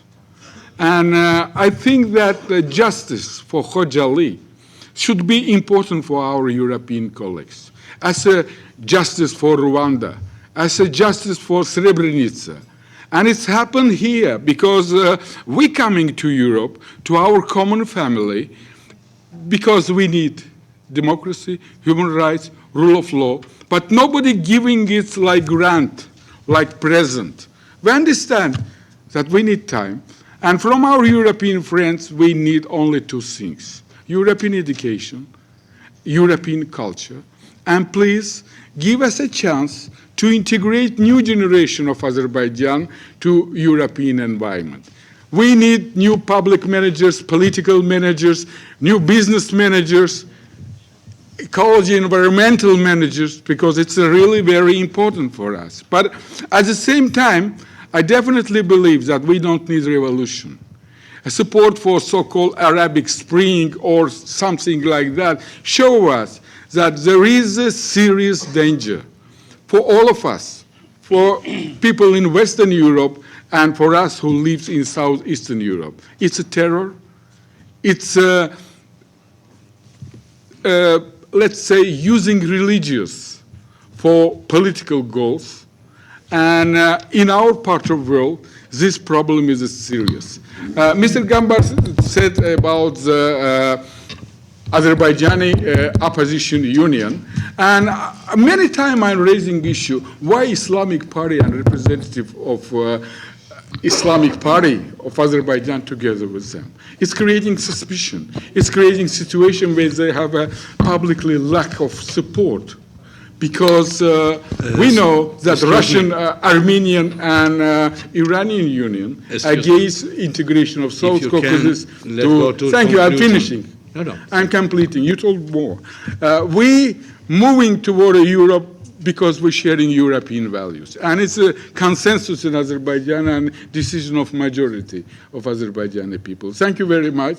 And on behalf of, Lezgin, Talish of Azerbaijan, Russian and Jews, who are really strongly presented in my party, I would tell you that in Azerbaijan, Lezgins, Avars live economically, socially, politically, culturally much more better than in Russian Federation, than in Northern Caucasus. When every day they're facing terror, every day they're facing clashes. Thank you to Mr. Asim Mollazadeh for your speech. And now I'm pleased to give the floor to Pierre Dibban, Political Officer, Eastern Partnership Bilateral Division of External EEAS Services. Please. Thank you, Mr. Moderator. Although the title of this is What is the Future for the EU-Azerbaijan Relations, let me start from the past, if only because it's much easier to predict than the future. And also somehow because this is the basis for our relations. So I think we can make the separation between the political relations, the technical assistance, and the energy relations we have. From the political point of view, we started with the Partnership and Cooperation Agreement in '96, entry into force in '99. Then the next document is the Neighborhood ENP Action Plan. Okay. And now we are negotiating in 2006, and we've been negotiating the association agreement since July 2010. We have also negotiations on mobility, I would say the visa, facilitation and readmission since March 2012. In 2006, we signed an MOU on the strategic energy partnership, which led recently to the choice of TAP for the Western gas corridor. And in terms of assistance, we've been going through TASIS till 2006, then ENPI from 2007 to 2013, and from 14 to 20 we will be under a new legal basis, the ENI. That's the past. What are we doing now? Well, we are, as has been said by some speakers, maybe at a slower pace than with other countries, negotiating the association agreement between the EU and Azerbaijan, not as fully as with Moldova or Ukraine or Georgia, because we cannot negotiate a deep and comprehensive free trade area, because Azerbaijan is not yet member of the WTO, which we deplore. And we negotiate visa. We have a deep and I would say closer relation in terms of energy, with Azerbaijan wanting to become a gas hub to Europe, if I quote what I heard recently in Baku.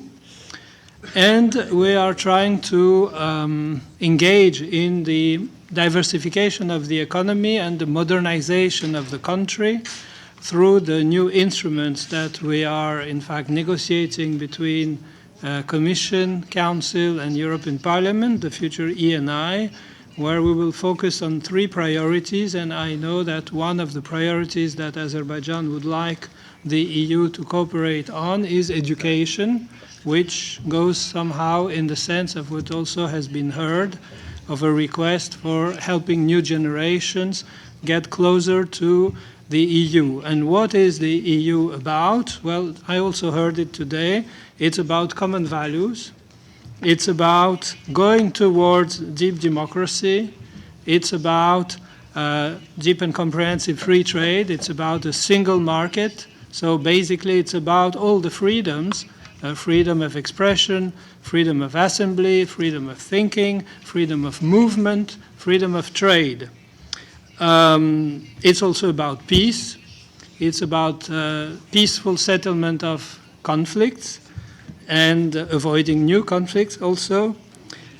And we have a yearly exercise where we analyze, we assess, the EU assesses the progress that the country makes on this path. We publish in March progress reports for all the countries in the region, in the neighborhood, in fact, because that not only the East, also the Southern countries. And there we explain the weaknesses, the failings, the regresses, the progresses, and this is a complex picture that analyzes the countries. So I also heard that this is a progressive path, and I think the EU recognizes that all those rules, norms, principles cannot be adopted in one day, although they can be adopted quickly, but they need to be implemented fully, which takes much more time. And we regularly encourage the countries, including Azerbaijan, to live up to its commitments and to constantly improve its progress on this difficult path.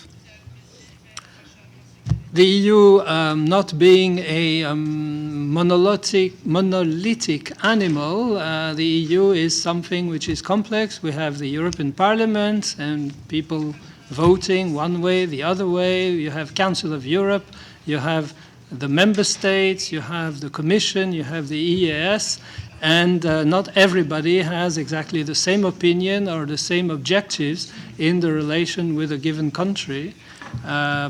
So it is not abnormal to hear one branch of the EU criticizing Azerbaijan for not going fast enough on human rights, and another one congratulating it for signing and enabling the Southern Corridor. And I think we will continue, as long as our institutions are as complex as they are, to have difficulty being very consistent in the messages we come up with. I also heard that we should try to be consistent when we judge different countries, and I believe that the fact we produce all those reports at the same time go into this direction, but being a very, very small part of the European Union, I believe that you cannot hold me responsible for any discrepancies that we have had in the past, that we have now, and that I'm sure we will continue having in the future. Thank you for your attention. Thank you, Mr. Dimman, to lead on the path of the question of this panel, the ways forward the EU-Azerbaijan relation. Now, I'm very pleased to give the floor to Dr. Enver Kisriev, Head of Department for Caucasus, Center for Regional and Civilization Studies at the Russian Academy of Science. Please, you have the floor.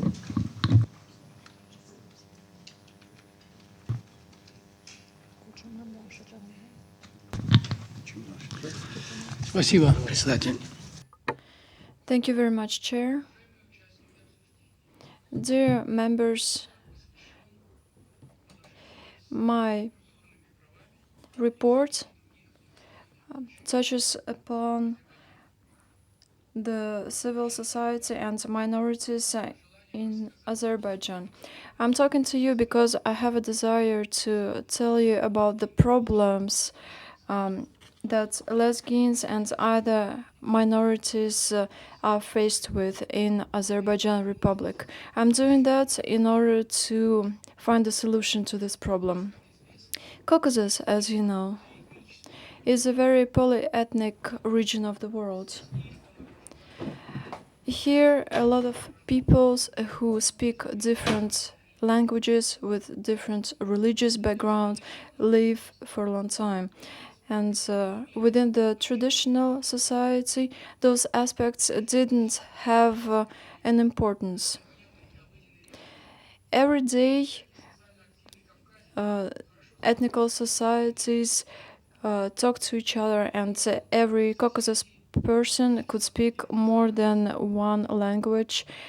He had neighbors, business partners, and sometimes even relatives within other ethnic groups. Lesbians is one of the groups, and its history is very rich. They live on this territory for a long time. The first written documents are found in this region, and there we can see that the peoples that live in this region is one of the Narsko-Dagestan ethnical group. Lesbians live in the mountains, starting from Caspian Mountains to the Caspian Valley.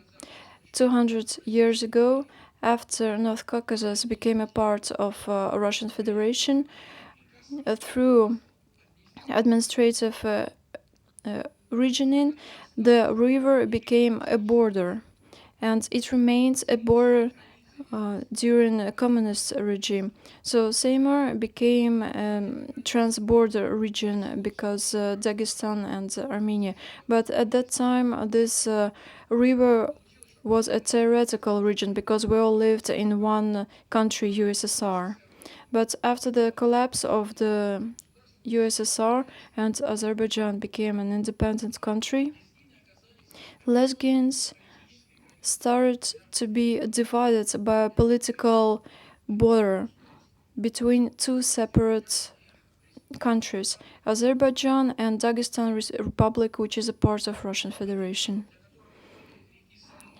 One people for which River Seymour was a connection became divided by a state border.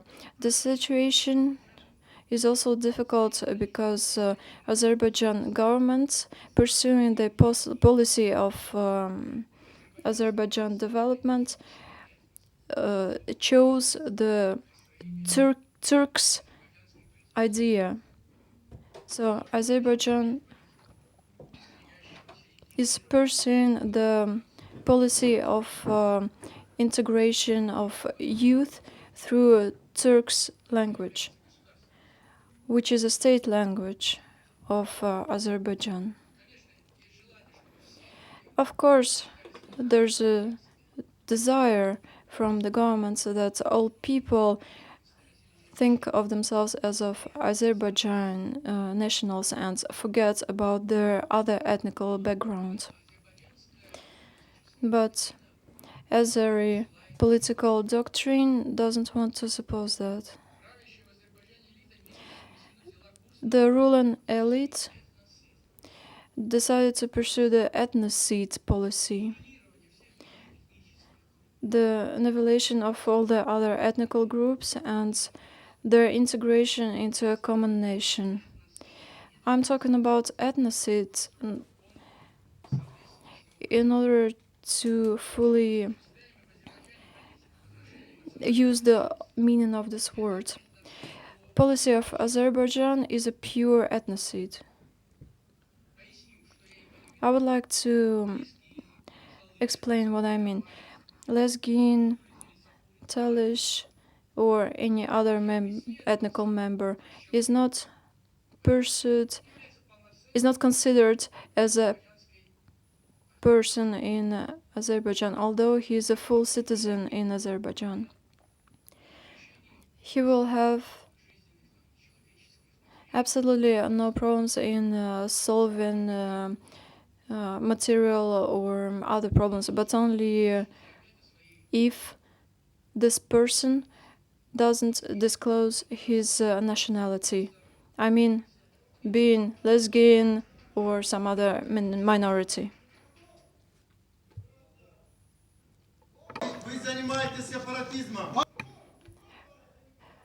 That is not true. You're being separatistic. That is absolutely not true.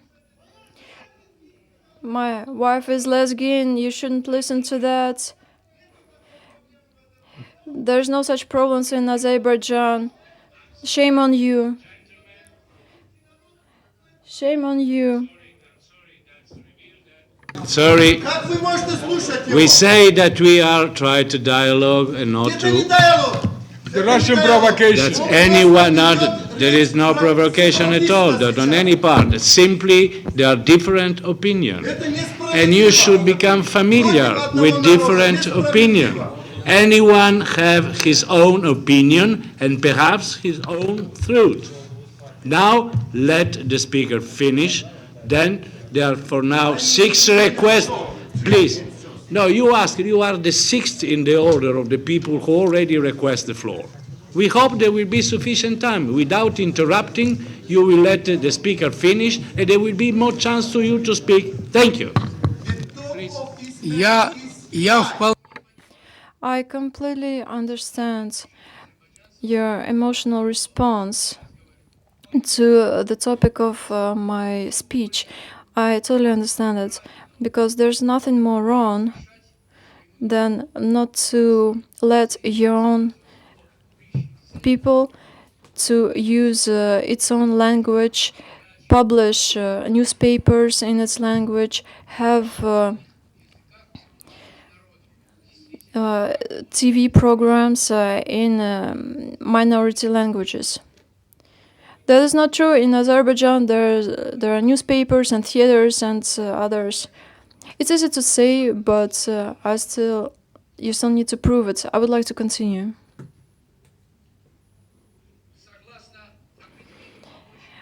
According to the definition by the working group, by the UNESCO group on original peoples, ethnocide means exactly that.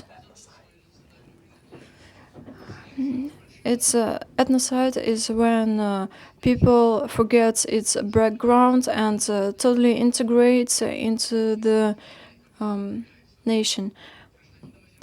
I think no Azeri citizen denies the fact that he's a citizen and probably he's even proud of his country, but only if he doesn't disclose his ethnical origins.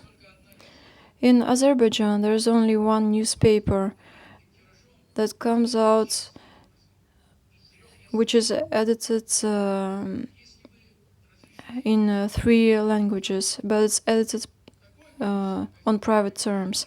If you let Lesgin to have as many papers as they want in their own language, if you have a radio channel or TV channel in Lesgin language, then it would be a different story. Here I'm talking about the root of ethnocide. It's to affect historical memory of peoples in order to change it. Normally, when we talk about the formation of some nation, we're talking about historical development and linguistic development. According to all those points, ethnical minorities are constantly under constraint of governmental bodies. The border between Azerbaijan and Dagestan, for relatives that live on both sides of the river, became a border that they can't breach. Hrahuba, which is a Lesginian village, and its citizens, they're situated on the Azerbaijan territory. In 2010, when the documents on borders were signed, they decided to keep the Russian nationality, so they were compulsory chased from this territory to the territory of the Russian Federation. According to the scientists and experts, at least 500,000 of Lesgin live in Azerbaijan, but according to statistics, it's only 170,000, and they didn't become. It didn't become more in the last 10 years. During the communist rule, if you don't mention your real nationality, Lesgin or some other, it was considered as a violation of communist values. Of course, as I said before, if a person doesn't demonstrate its ethnicity, if they some sort of forgets about their ethnicity, then the person won't have any problems living in Azerbaijan.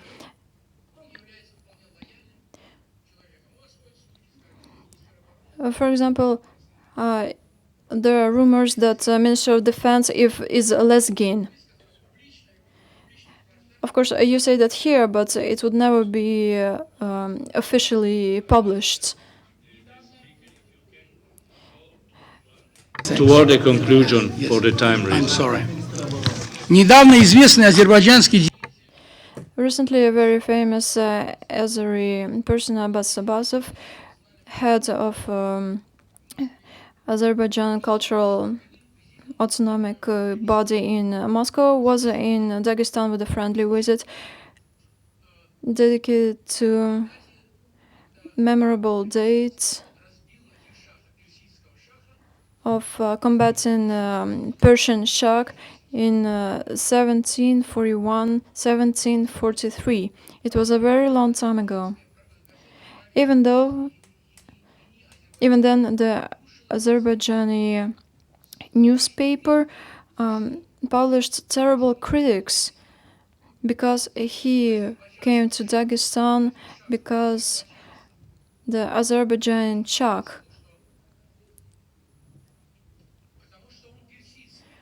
because he's Persian. But the newspaper called him Azerbaijan, not Persian Sheikh. We have the habit in this house to have a polite dialogue. That means no shouting. You just wait till the speaker is finished and then they ask for the floor. And it's the chair who gives the floor and it's not you who decide individually whether you take the floor. Okay, thank you. You can continue, please. Орган правящей партии Азербайджана. The newspaper Yeni Azerbaijan, which is a body of ruling party, called Nadir Shah an Azerbaijanian. They called him a betrayer, and Dagestani people were called the Lesbian Dagestan separatists. Even if Dagestani people became separatists for Azerbaijan, then how does it feel to be lesbian in Azerbaijan? That is, even if for the ruling party considers Dagestan people as separatists. At the moment, it's impossible to overcome the information blockade. At the moment, ethnical nationalism is at high level. People want to know their history, to know their language, respect their culture. That's why it's impossible to forbid national minorities to have their own papers, to learn their language. It's impossible to close all those sources. That's why I want you to understand that it might be immoral, but a very serious pressure that is on the shoulders of ethnic minorities in Azerbaijan. We want you to know that minorities' life in Azerbaijan is very difficult. We're not talking about life aspect in Azerbaijan. We're not talking about rights of those minorities. I'm not talking about historical rights that can be transferred to political identification. I'm talking about political rights of people. Before Putin's visit in Azerbaijan, 3 lesbian people were arrested, and 2 of them were Russian citizens. They were relatives of our head of our center. 3 people were arrested in Azerbaijan, relatives of head of the Center for Regional and Civilization Studies. It shows how you're going to solve problems of minorities. Спасибо.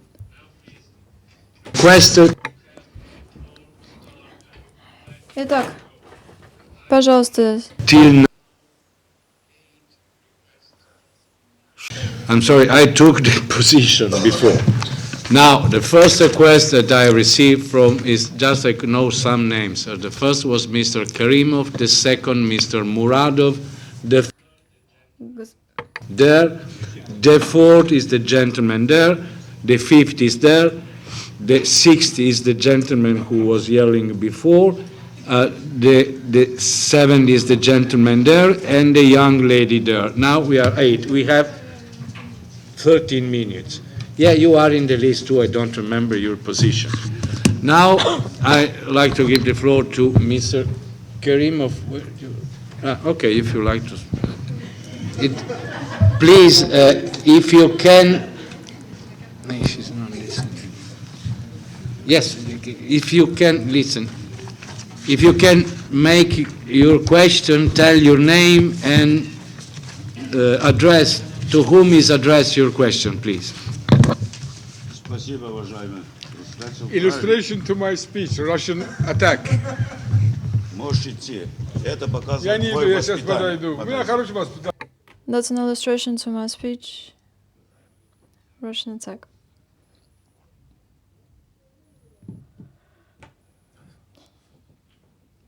Уважаемые друзья, уважаемый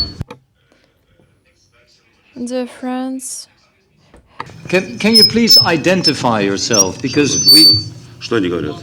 we don't know. Назовите себя. Ну, скажите, да, мы же Керимов Ариф Пашаевич, президент Федеральной лезгинской национально-культурной. I'm the president of Lesgin Cultural Autonomic Center. Dear friends, I have followed the discussion and I heard different opinions. I want to tell you something, and I want our Azeri friends to understand us correctly. Don't blame us. Myself, as a head of Lesgin Federal Autonomy, I am not against Azeri culture. We don't mean you harm. We understand the state of Azerbaijan, understand its relation with Nagorno-Karabakh and Armenia. Did you forget the whole history? In English, or can you put on the headphones? No, Yes, I'm terrible sorry, but I'm trying to have a little bit of order in this dialogue. I was not particularly fond of your idea to sit here because most of the people are just sitting there, and you are not now delivering a total new contribution from here. So my question to you would be, can you limit yourself to 1 minute and have a question to the panelists or an urgent appeal? I don't matter. But please limit yourself to 1 minute, because after 1 minute we will go to the next question. Спасибо. Я и так не... Thank you very much. I would like to tell to our partners, our neighbors, to representatives of Azerbaijan country, Lesgin people are not competitive. It's not competition for Azerbaijani people. As soon as you understand that, the better it would be for our country. And Mr. Murad said that he's independent. Of course, I would like him to be not only independent as a deputy, but also as a person. The force of the state is not in finance. Dear Murad, you're too young to know such things. The force of the state is the unity of its members, of the minorities.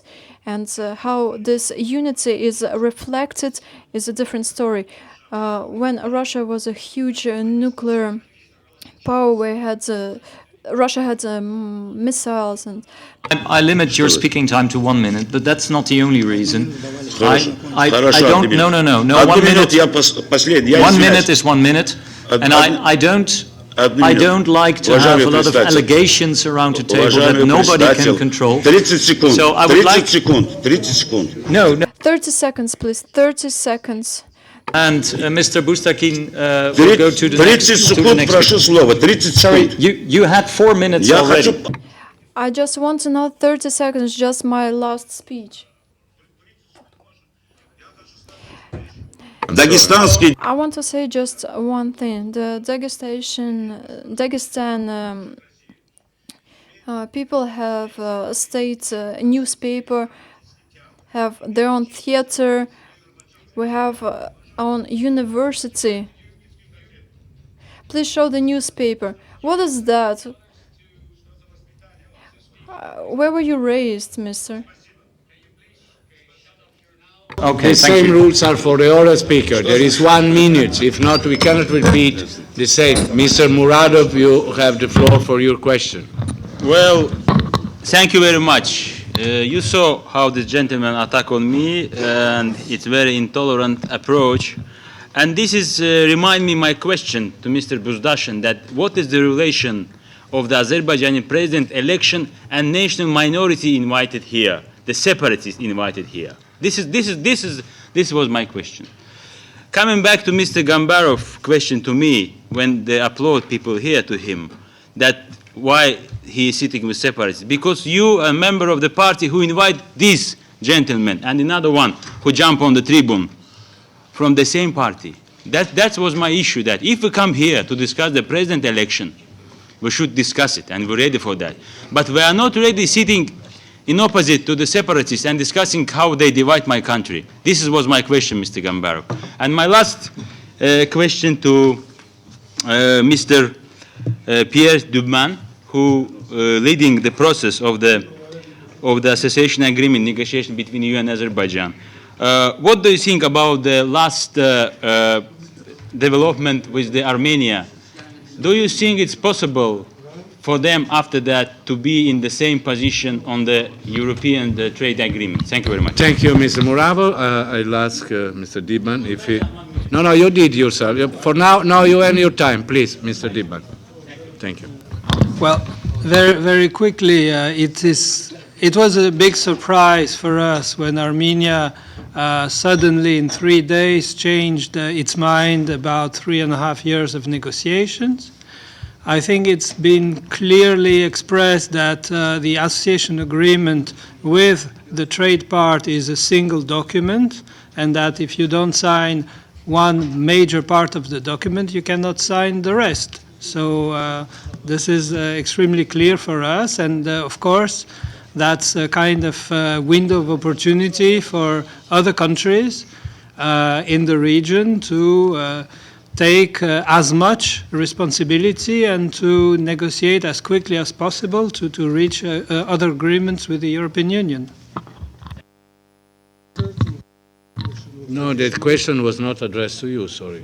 It was, sorry, it was addressed to me. If you consent, I can give a brief 2-second answer. The question that election is regarding all the citizens, minority, women, men, and so on. That is perfectly normal. That the question of minority is part of any election in any country. Thank you. You have not now. I am pleased to give the floor to the gentleman with the black jacket there. Yüksek Bobeldeniz. Ben Hollanda'dan gelmişim. Siyasi muhacirəm. Ben burada bir şey sizə çatdırmaq istəyirəm ki. Thank you very much. I'm coming from Netherlands. I want to stress upon that elections before were falsified, and if the same will happen again, and European Parliament will act in the same way like before, it's not appropriate. So my question, are you going to act as you acted previously?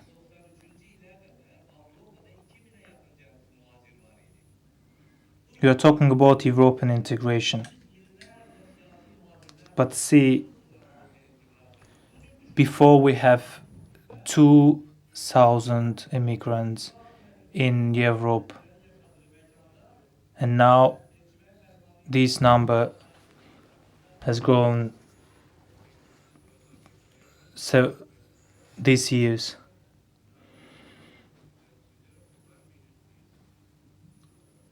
Bir dakika zahmet olmazsa. Thank you very much. Sabik Budagov, I'm coming from Netherlands.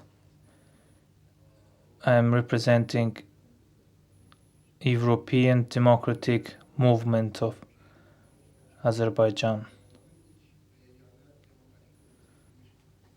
I want to mention that Abulfaz Elchibey, who was the first democratically elected president, he was the first one who signed a law regarding the minorities in Azerbaijan. You are saying that minorities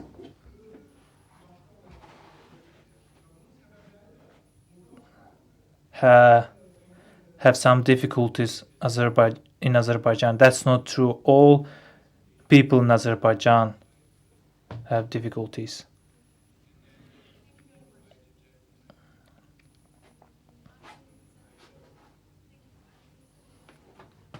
In Belgium. Well, thank you very much, Mr. MEP, Mr. Gerbrandi, for organizing this debate, which is called Azerbaijan's presidential elections. What future for the land of fire? When you look at the event, the name of the event, you think that there will be really good debate where you have invited the leader from opposition, where we have the representative of the parliament of the Azerbaijan. What we see here, also the representative of the parliament who are sitting backside, we witness the artificial inflation or artificial imposing another absolutely different subject related to the minority issues, to this very subject of presidential elections. What is the reason of having this subject artificially here in this debate? Can you please explain us? With all my respect to you, what is your intention standing behind it? I mean, is the candidates, I'm lesbian, by nationality, Azerbaijani lesbian, and the diplomat. And we have many, many officials, lesbians, who have the highest positions at the current Azerbaijani government. Thank you. Your time is expired. Now I ask Mr. Gerbrand to answer to you. I will give you a frank and clear answer. Minorities are always an emotional issue, also within the EU. I have colleagues from Catalonia, from the Basque region, etc., etc. It's a very emotional issue. Quite often, it's also an issue of human rights. These elections are not only about democracy, they're also about respect of civil liberties, human rights, and freedom of media. For that reason, when I was approached by UNPO to organize this conference jointly, I said yes. I think it's an important issue, and it's an important issue to discuss as well. And like all emotional issues, it should be possible to debate it openly and with respect for each other's views. It doesn't mean that my views are the same as everybody that has been speaking at this podium. Not at all. But I do believe that this House, this European Parliament, should be the stage for these kind of dialogues. And I do not take side. I'm just staging a dialogue. And I thank you for being part of that, but I'm not taking side. Sorry, you have not the floor. Please, the gentleman on the fourth row, you have 1 minute for your question. Yes, you. My name is Leon Cook from the European Azerbaijan Society. I have a minute, so I'll be very brief. As an organization that welcomes the integration of Azerbaijan closer to Europe, I welcome today's debate. It's a legitimate theme, and I'm glad it's happening. That said, for someone who is proud to be associated with Azerbaijan, I've never sat in a session in the European Parliament quite like this. It's a shame that Mr. Nichols has left the building, because my concern is about the legitimacy of standards of one country versus that of another. Armenia, it's been touched upon here today, had a presidential candidate that was shot. The actual reports from the Council of Europe and other organizations afterwards said it was severely flawed in terms of democratic standards. However, if I was to make a comparison of media clippings of an election that has already taken place compared with one that is about to take place, it would be a pamphlet versus Tolstoy's War and Peace. There is severe disparity in terms of the level of attention between the two countries. And my question to Mr. Gerbrandi is, while it is, again, legitimate that this debate is taking place, I've had a look at your websites. Can you tell me, in terms of your position as Vice Chair of EEAS, what you said about the Armenian elections? And if you didn't so, why not? Thank you. Well, thank you. I'm using the same standards to all countries. I have no personal interest in the Caucasus region. I'm one of the few Western European members of this House who have interest in the region at all.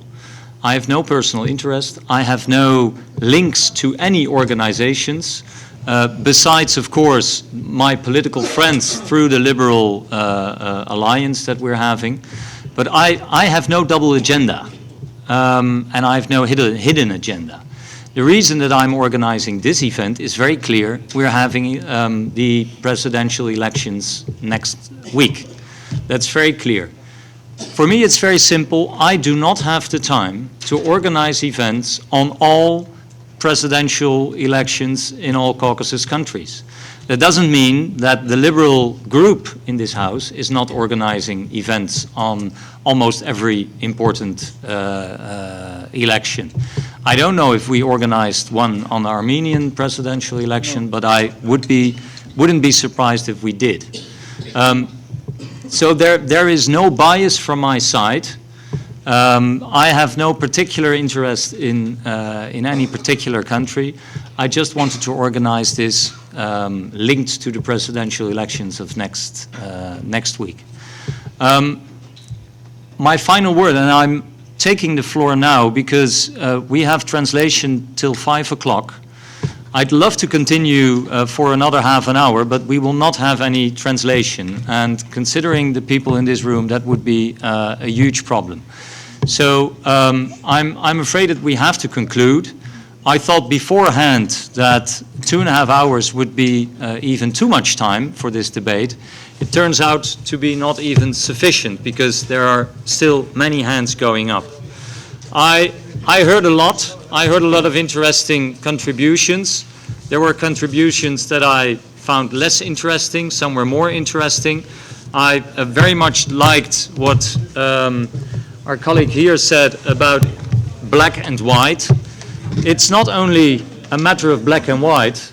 My experience so far in the Caucasus region is that black is not always black. You have, I don't know how many versions of black, and I don't know how many versions of white.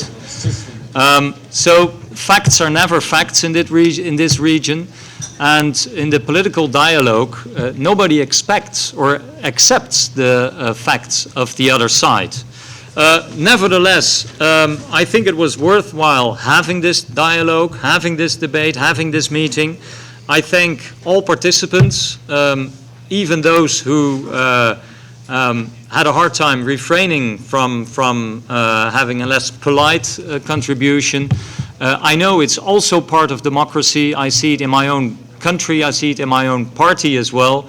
I'm myself originally from a minority in the Netherlands, a Frisian minority. In the Middle Ages, we used to cut off the heads of all those who were not part of our minority, but now we are a fully integrated part of the Netherlands. We still believe that we have the right to speak our own language. That is fully accepted by the national government. I do notice that the language is silently dying out simply because people are stopping to speak it, but I'm afraid that's a natural phenomenon. Once again, I would like to thank you for your participation, thank Mr. Bustakin for co-hosting this event with me and co-organizing it, and thanking all those of my staff and your staff who have worked very hard to organize this. Thank you very much, and I hope to see you next time.